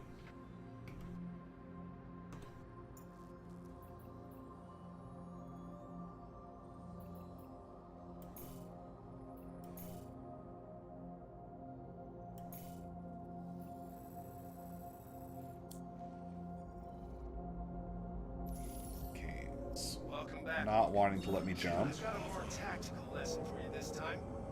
We know you can fight multiple ships at once, but now we're going to dive into the calculations that separate an average combat pilot from a great one. I'm talking about target priority, choosing which ship to shoot. Initiate all the difference when you find yourself up against a big squad. Head to the training site. Do some was a little nerve-wracking. It's been doing that lately. It'll send you right through the planet. Okay, that's the comm array. Let's see, now that we're... Air gateway, not what I need. Now that we're around the planet, it should let me... Looks like Schlag is actually there. Quantum travel initiated. Quantum travel complete. Quantum travel complete. So thinking about it, I think picking the Scorpius was actually probably... That's a little redundant, isn't it? It was probably a bad choice because it's 4 size 3s. And we have been flying a ship with 3 size 3s. So it's not going to give me too much more information than what we've already done with the Gladius here. Why the Meteor would have been a better choice than the Scorpius.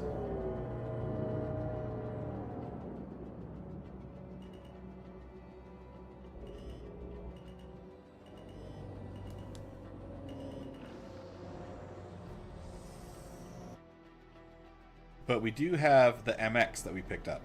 So I'm going to swap to that. That's 4 size 4 weapons. Engines offline.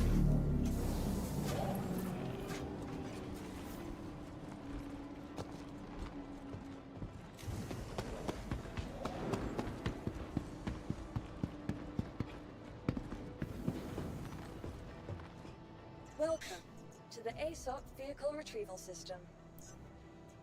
Your insurance claim has been sent. Oh, it's going to make me claim it. I found an asteroid. Your vehicle Should has I been be moved to coming our to storage you for that?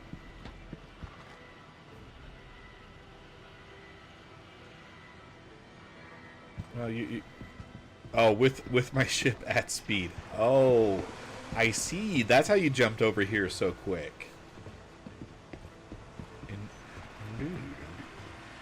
Welcome. Yeah, those asteroids, they're sneaky.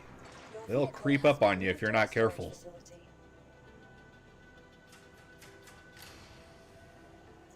Alright, what the heck. Let's get the prospector delivered here.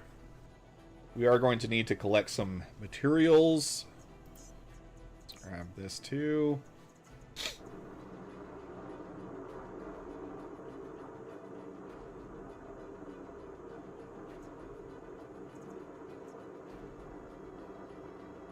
Neck's a bit tight.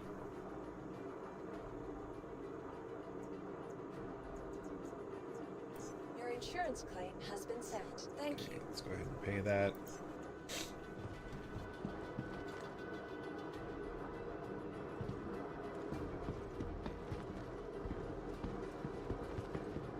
Okay, have I just been wearing heavy armor for too long, or did they buff movement speed a little bit?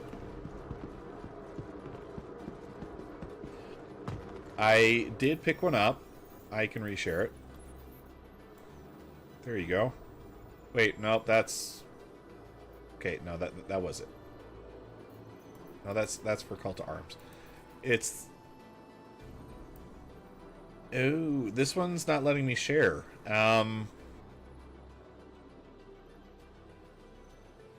Yeah, it's not letting me share this one to you, Schlag. Sorry about that.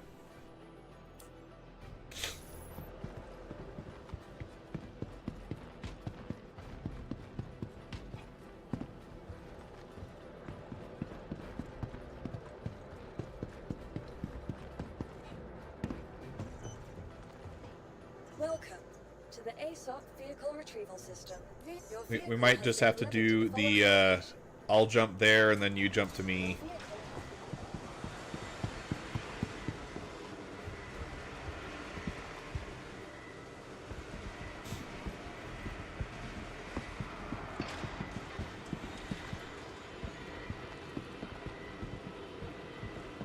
This comes with, I think it's Panthers by default. Size 4, yes, Scenario 3. Size 4 laser repeaters from Bearing. Right now we are in a ballistic meta, so it's not the ideal loadout, but it is serviceable once you allocate power. Because you can see this is the kind of shenanigans we got right now. Cooler's taking too much power. Let's just shut one off.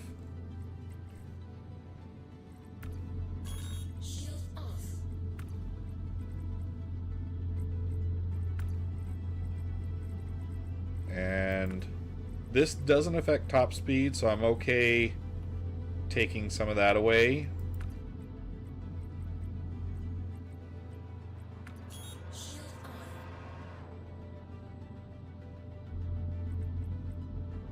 And we can turn off life support.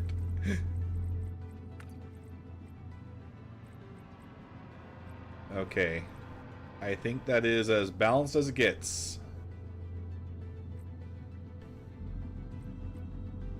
Okay, does that indicator mean that it is heating up? If I turn that down, does it go away?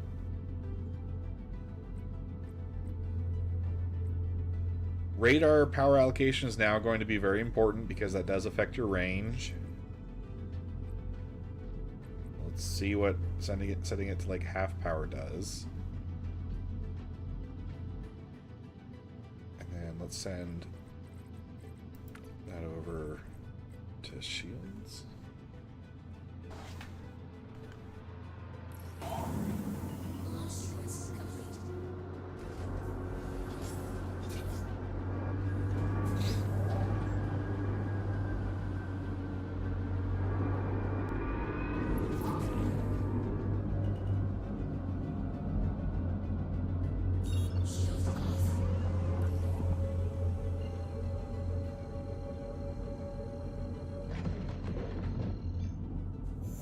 Okay.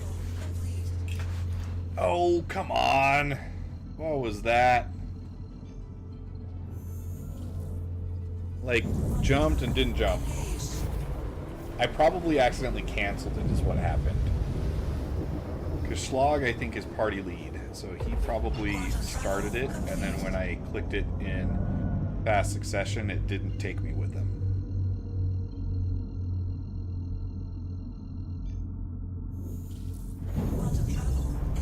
That's probably on me. I'll accept responsibility for that one.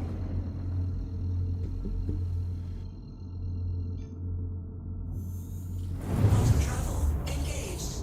Quantum travel complete.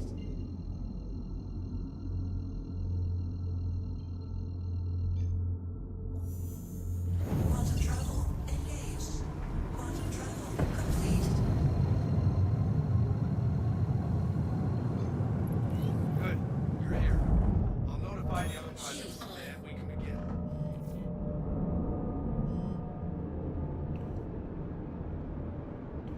Yeah, power management becoming more and more important with each patch. Hostile spotted. Not Give 'em getting what you easier got. to manage. You can set keybinds to make it so that you can change them more on the fly, but it doesn't seem to actually be working that reliably.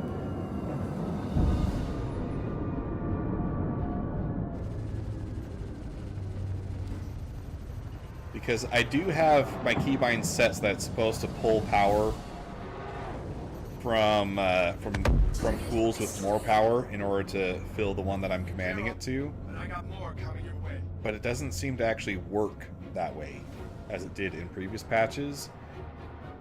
Maybe it's something to do with the keybind not working properly on the hardware side, but I just have not had good luck with it.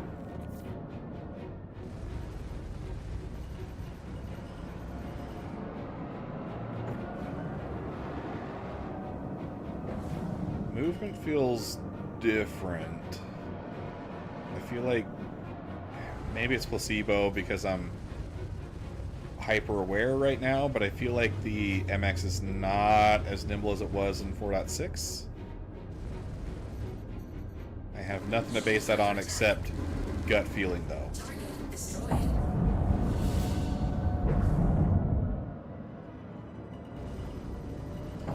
probably pull up SP Viewer in a second, though, to check.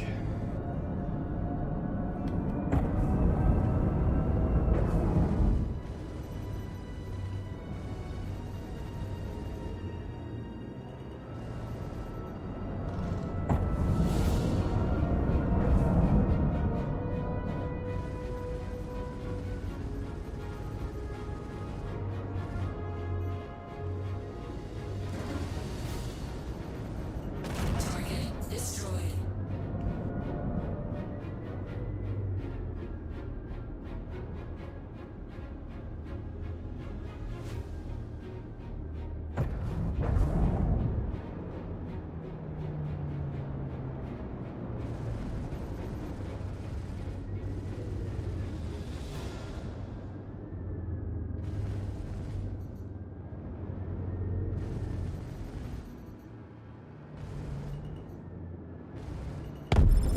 Alright then. Alright. That wraps There we up go. this lesson. Scenario 3. Done. Fantastic work. Seems like you're developing a real aptitude for combat. Hopefully the next lesson will help you grow even more. 5 rewards.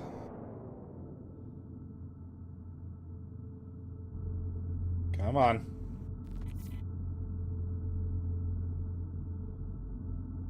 Okay.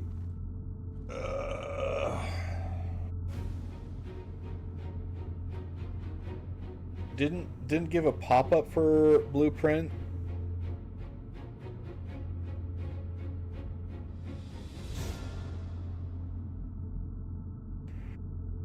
Let me think. Let's do a little bit of reading. Maybe I missed something.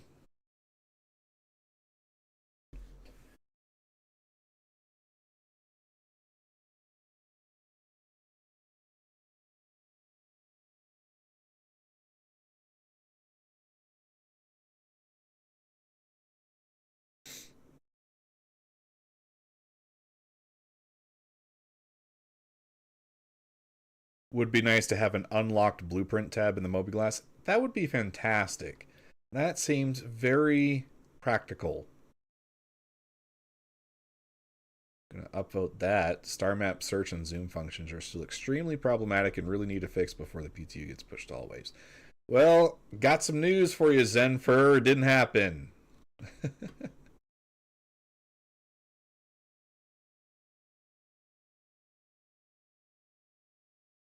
Okay, does this one talk about it more?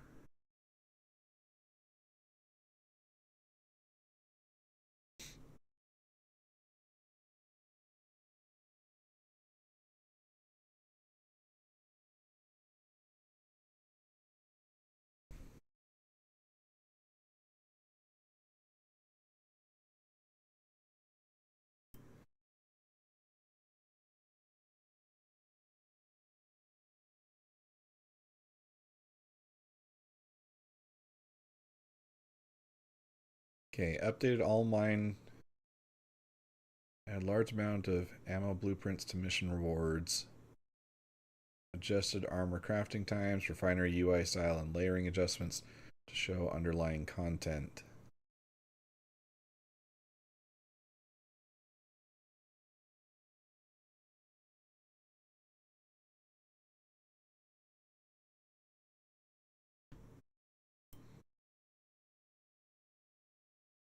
I swear it says in one of these, though, how you actually earn the blueprints.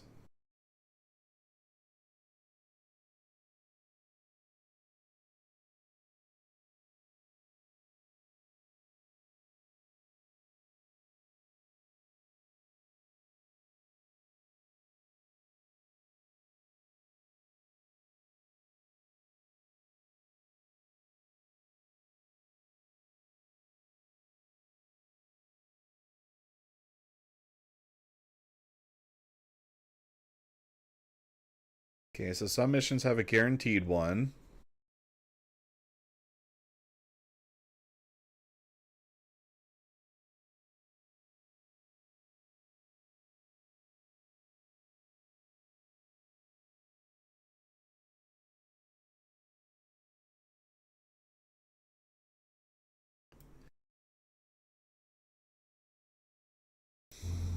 I don't know. Your guess is as good as mine.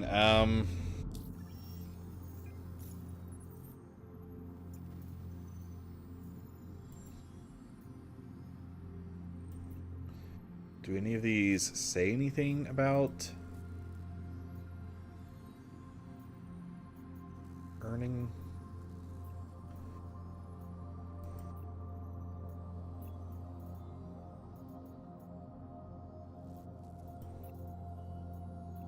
This one's interesting. This one does send you to one of the HDRSO. Is that just one of the distribution centers?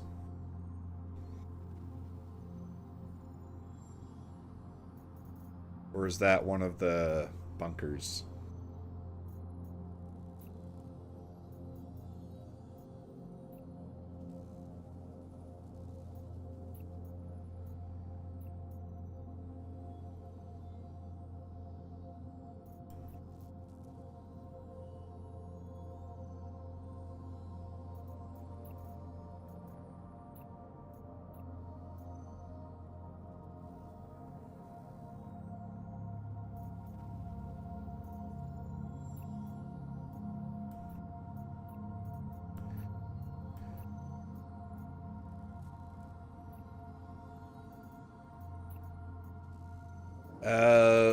Let's take on 4, I guess. Share this with you. There we go. Got your next lesson all ready for you. If it's a 25% chance, it should happen soon, Now it's right? time to face the ones you can. That's right, I'm talking stealth. Remember that the best pilots don't get comfortable just because their radar's empty. We're gonna teach you how important radar use can be when it comes to tracking down hidden targets. Head over to the training site and we'll get started. Quantum travel complete. Okay, you're in the right place. Stand by while I deploy your targets. Shield on.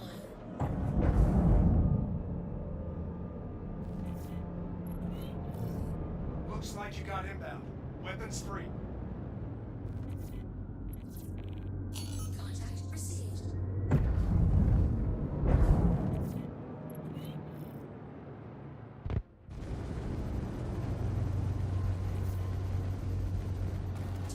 destroyed. Okay, that was an easy one.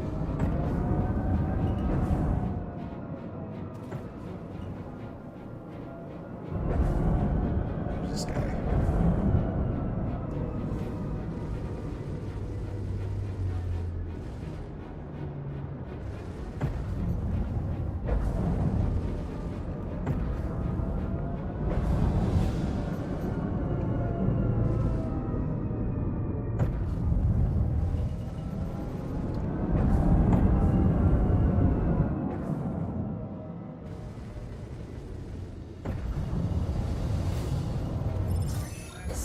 Big check mark in the done column. There we go. You showed a lot of solid skills out there today, rookie. Can't wait to see how you do with the next lesson. Okay, got the 10 script.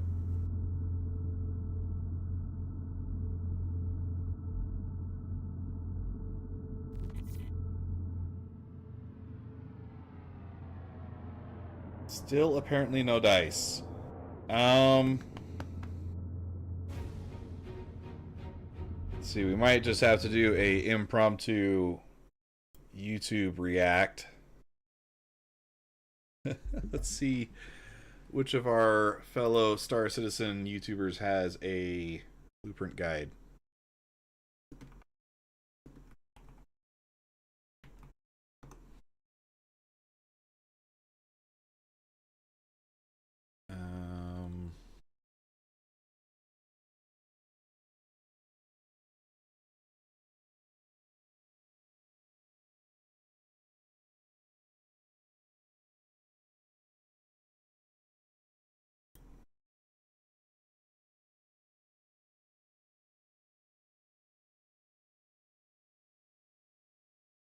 Doesn't look like any of these really talk about how to earn the blueprints.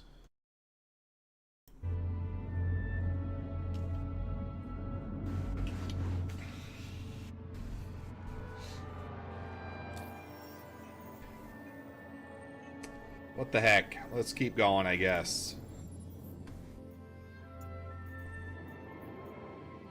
Eventually one's got to work, right?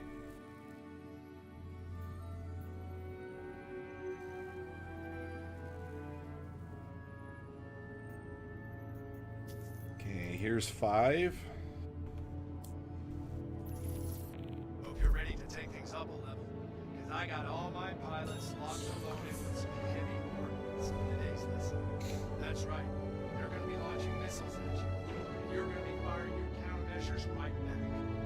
Make sure your ship's Okay, stocked up. I'm queued up. Report to the training center. Let's see if, oh, it did not pull me when Schlag went. Quantum travel. Could have sworn that should have, though. Shields on. Welcome to the training site. Get settled, and I'll let everyone know to start.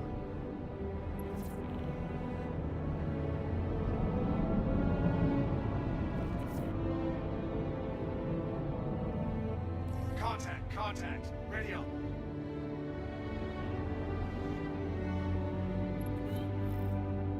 Contact received. Okay, this is behind the asteroid. Don't fly straight to it. That's what the NPCs like to do. Or is he in the asteroid? Okay, looks like countermeasures are working. That's good to see.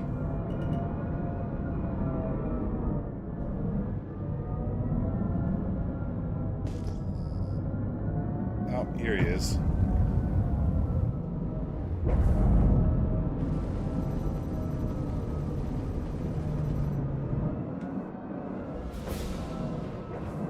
Shields under attack.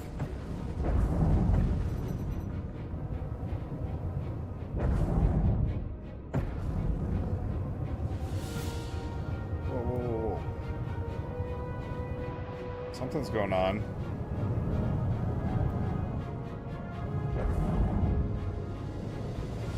It's like it wasn't listening to my input there?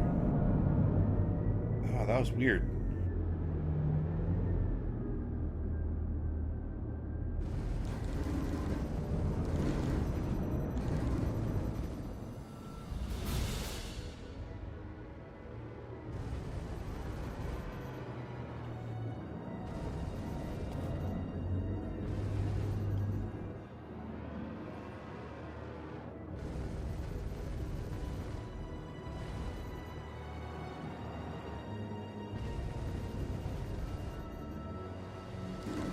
Shields under attack.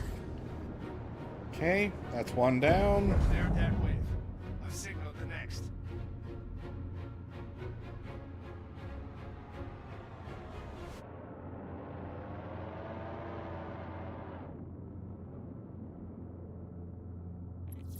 Contact received.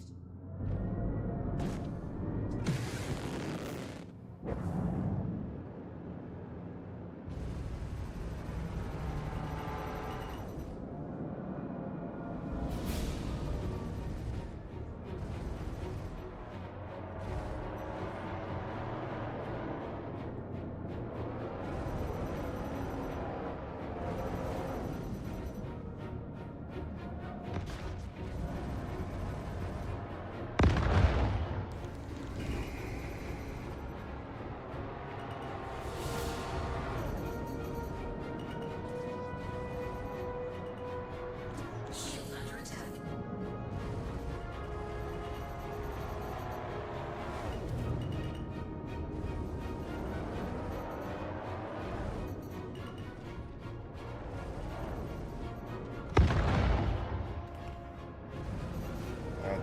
Did I just get hit? I didn't hear a warning before. Or did something crash near me? Destroyed.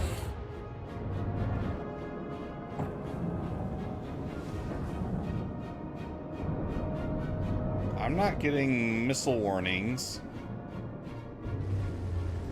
So if I'm getting hit, that's kind of not cool.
Okay.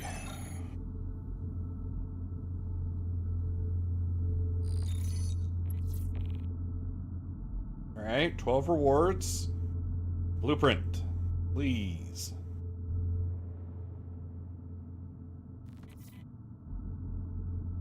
Vanguard rocket pods were hitting you. Okay. Yeah, I guess those don't give a warning, do they? Because they're not missiles. Jeez. Okay,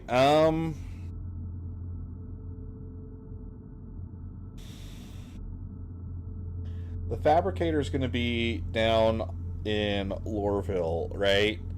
So I guess now is a good point to stop by there and see if anything shows up in that screen. Maybe it just doesn't show up as a pop-up like I think it would.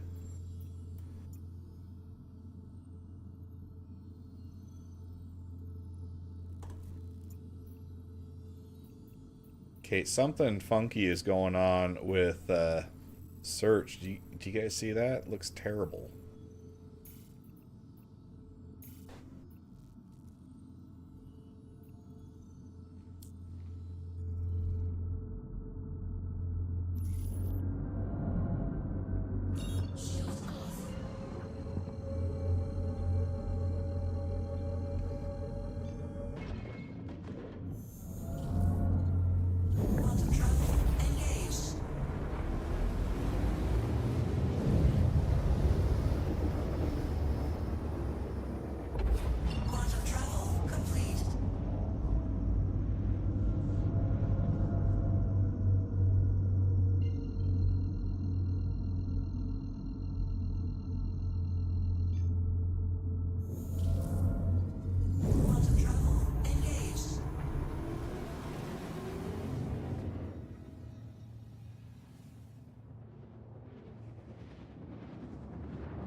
Oh, here it is down below me.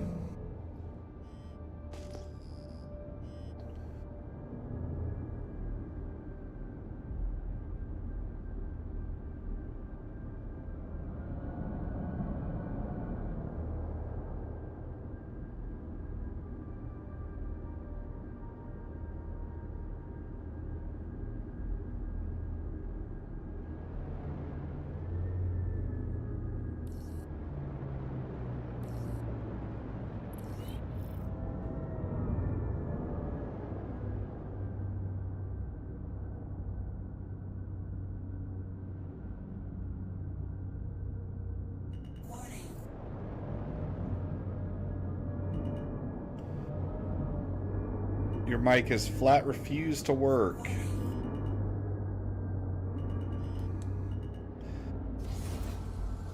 Well, I can't say you're exactly known for being talkative these days, Schlag, so, but that does suck, if that is the reason. Landing complete.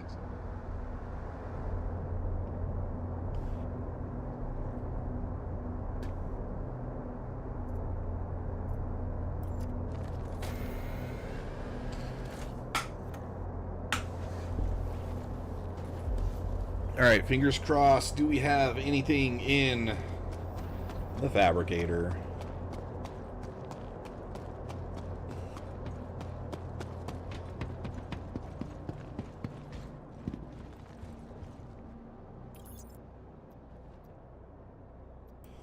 Send that down. What category does a fabricator fall under? Is it a container? Is it a utility?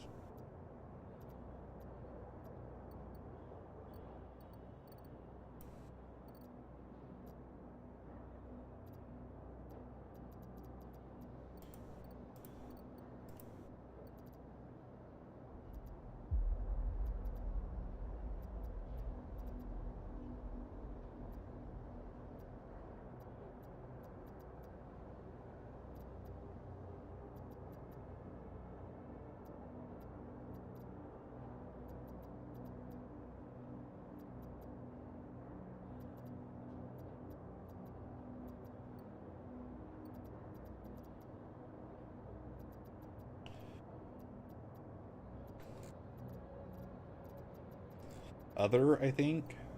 Well, I'm in other. I haven't seen it yet though. Can I search for it?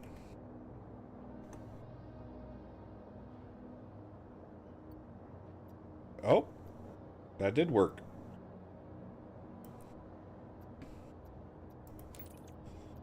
Okay, let's raise that up.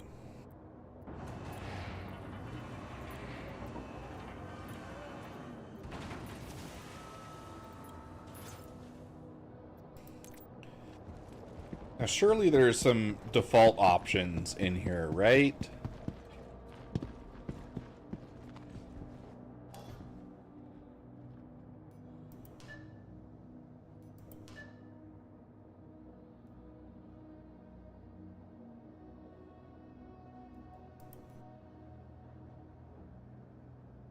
Okay,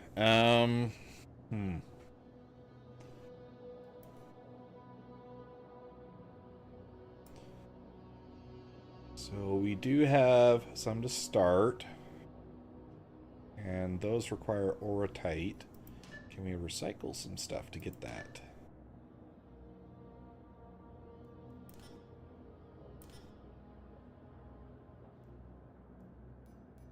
I thought that we were able to pull from the inventory.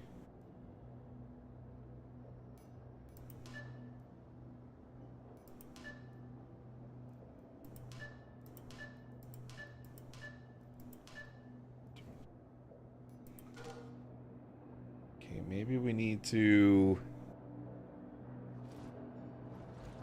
have some stuff in our backpack.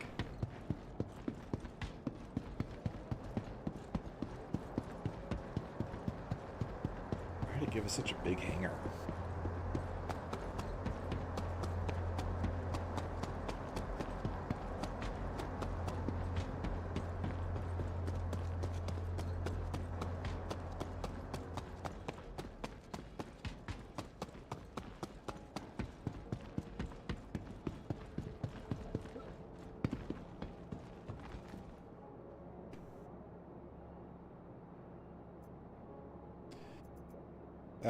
Let's just... Cannot fit inside? What are you talking about?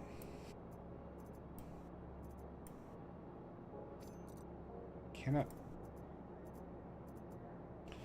Okay, well, we're going to need a bigger backpack then.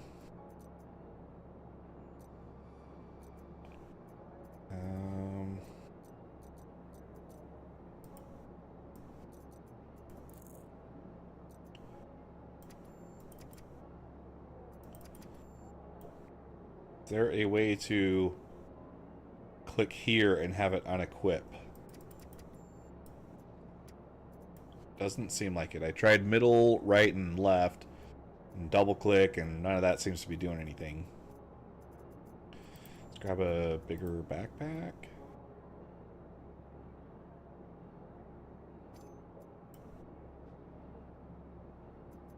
Okay.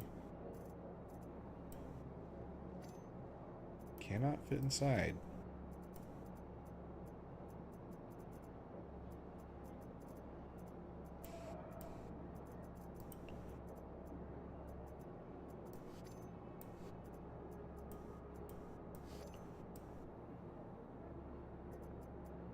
So P4 AR is okay. P4 AR Desert Shadow, no good. Are you serious?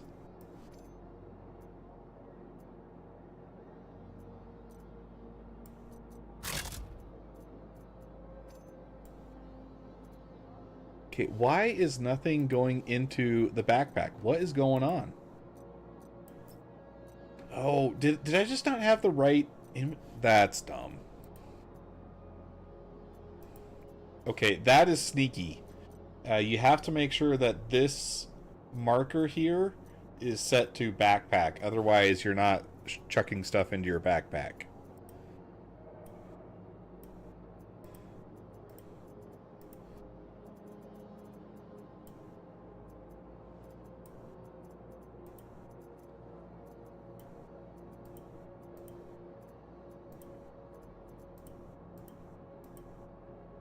Okay. Alright. We got some goodies. Oh, wait. I need a tractor beam. While I'm here, do I have that?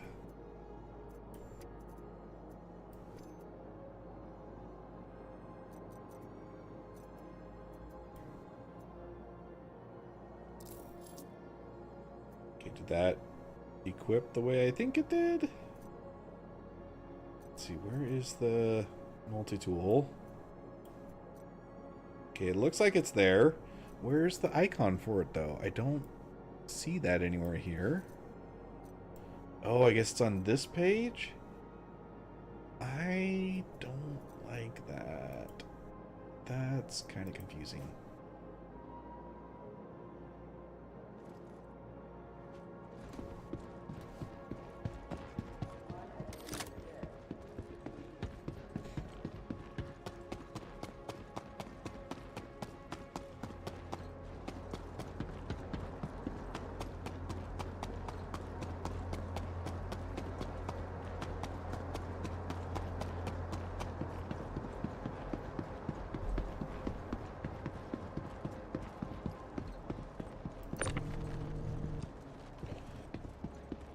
Come on. Come with me.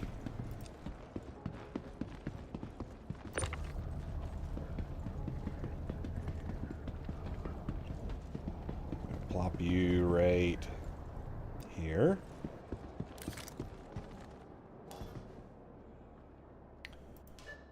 Okay.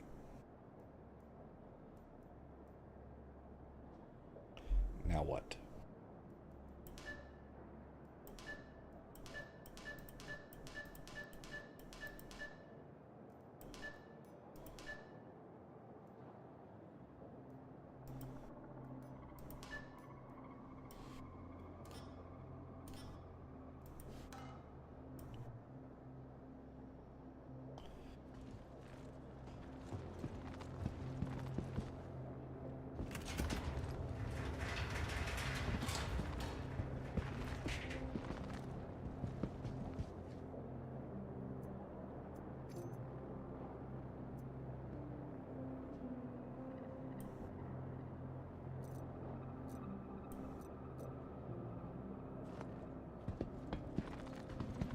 How do I put stuff here?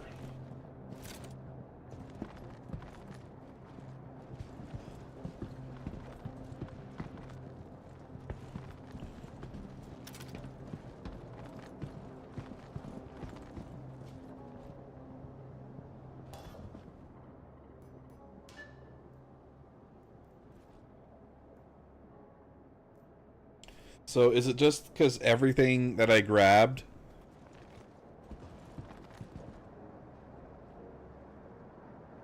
is skinned? Is it not gonna... Let's try dropping some stuff.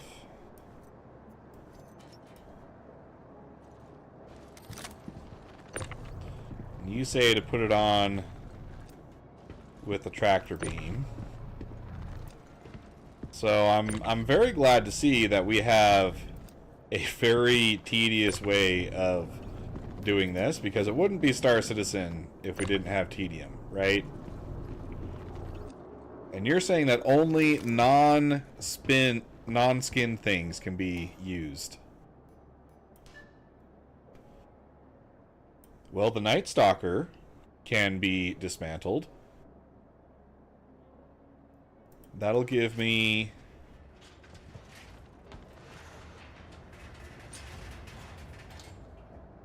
That'll give me some material.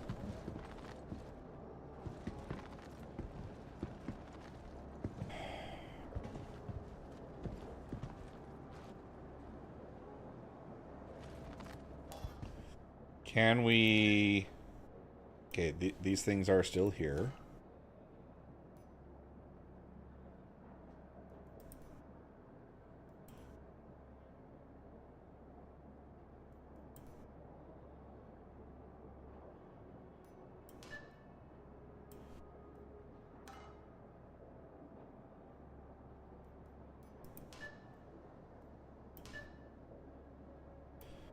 Okay, and we can craft a brand new S38 pistol with the material that we salvaged from our P4 AR.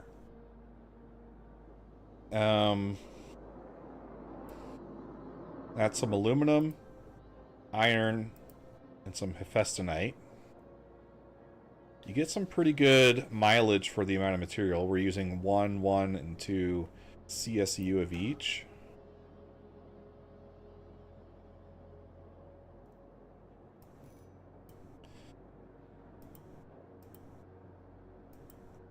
Okay, you cannot shift click. You have to drag it there. Yikes. Okay, fabricate. It's making it.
I told it to deliver it to the machine grid.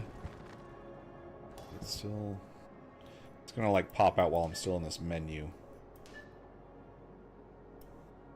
How long did it say it was gonna take?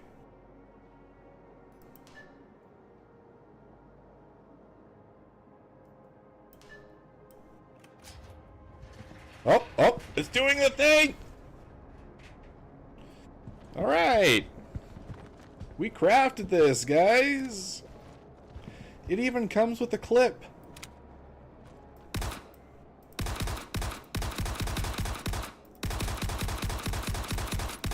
Alright, and now we're done. Okay, so... Cool, cool. Didn't let me burn my shirts. So... That's slick.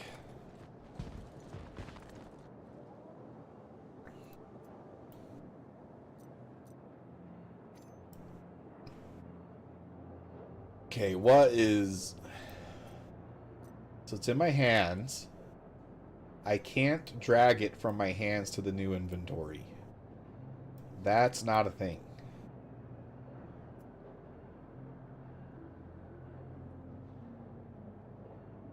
Okay, so I have to look at it, hold F, store it.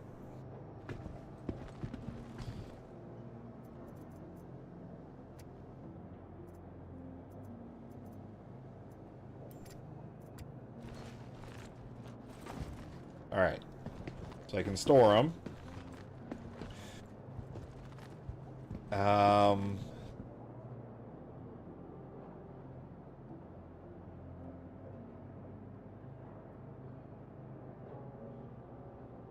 And right now, if I want to dismantle some more stuff, I have to pull it up from the freight elevator, I guess.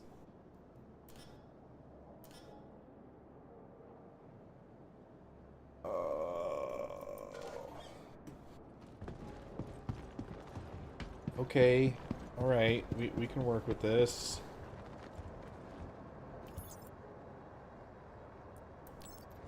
Okay. We apparently left this too close.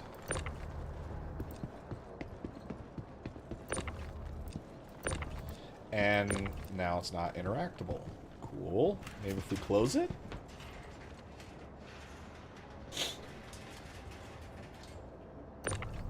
Okay. Has to be closed. That's you and me both, dude.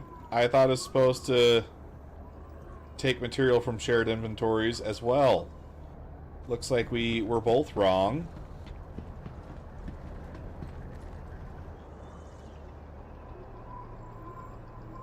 Because, like, right now I'm in the bounds of what you would think this inventory can access.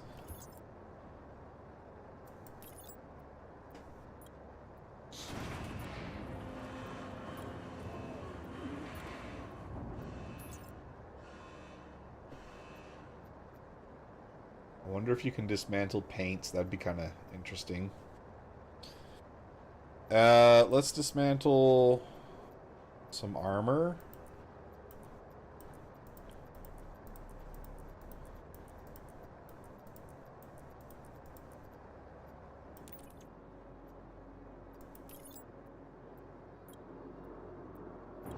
Just because I think this might give me more material due to size, that might be the wrong assumption.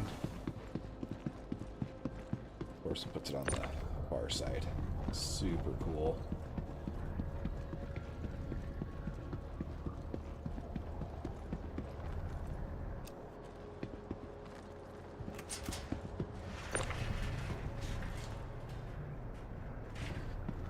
Okay, and you got to put it on the grid. Let's grab one of these.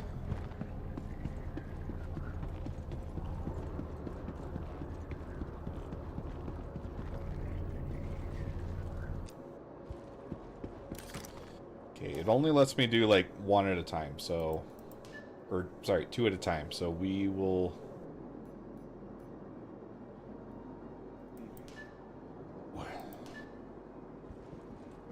I guess neither of those are eligible. Probably because they're skinned. Or, okay, here's my theory. I think it is if it is... I think it's if it is an item that is earned and kept in your hangar as like a player reward, and it's not earnable otherwise, I'm guessing those can't be used as crafting materials. Because like the armor that I'm wearing right now, it is a reward, but there are ways to get it in the game.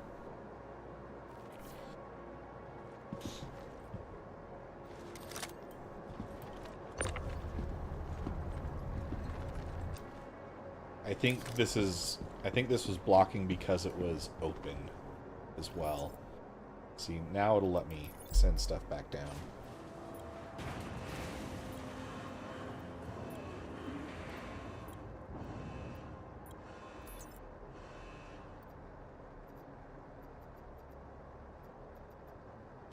And the thing is, like, because I am brand new with this account, I don't have a ton of stuff that is just findable in-game.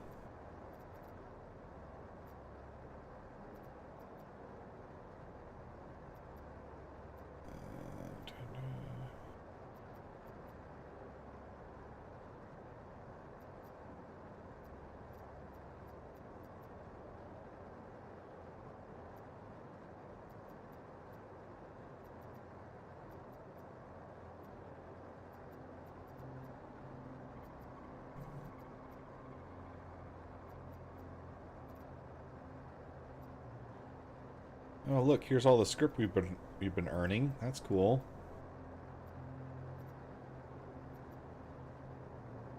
Okay, so these are kept in the inventory.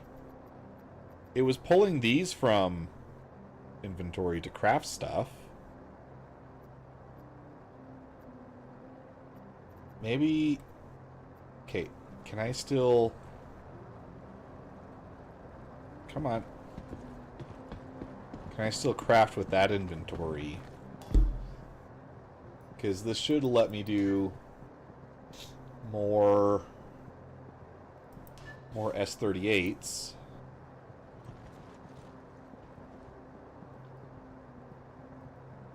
Okay, let's reset.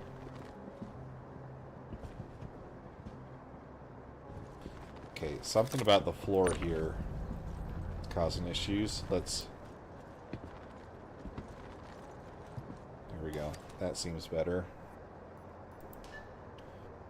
I guess. It's still a little wonky, isn't it?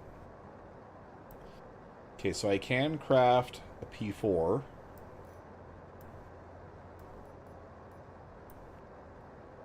Oh, but these require 4 CSC. But I have that. No, okay.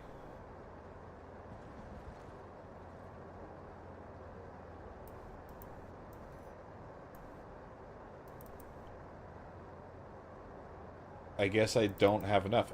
Okay, now it is letting me double click.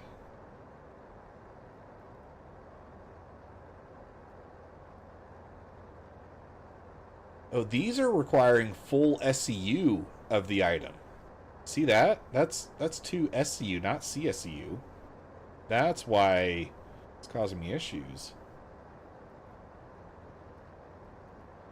Okay, alright. So if we want to craft P4 ARs, we're going to need quite a bit more material then.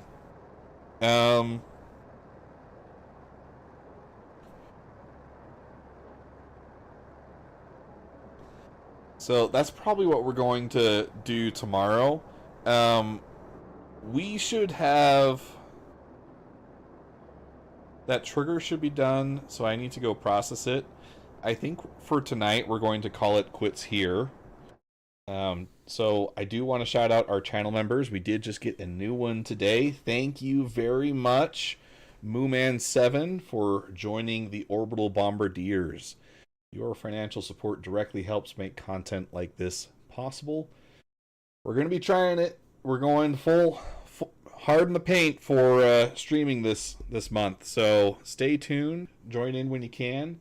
And hopefully there will be a lot more content coming out this month to keep you guys entertained, and hopefully you enjoy it. If you want to support in another way, a like and subscribe always helps. Let me know what you think down in the comments below. We did a few things today. We reviewed a video from Colin Furs. That will be uploaded as a separate video later this week. We tried out 4.7.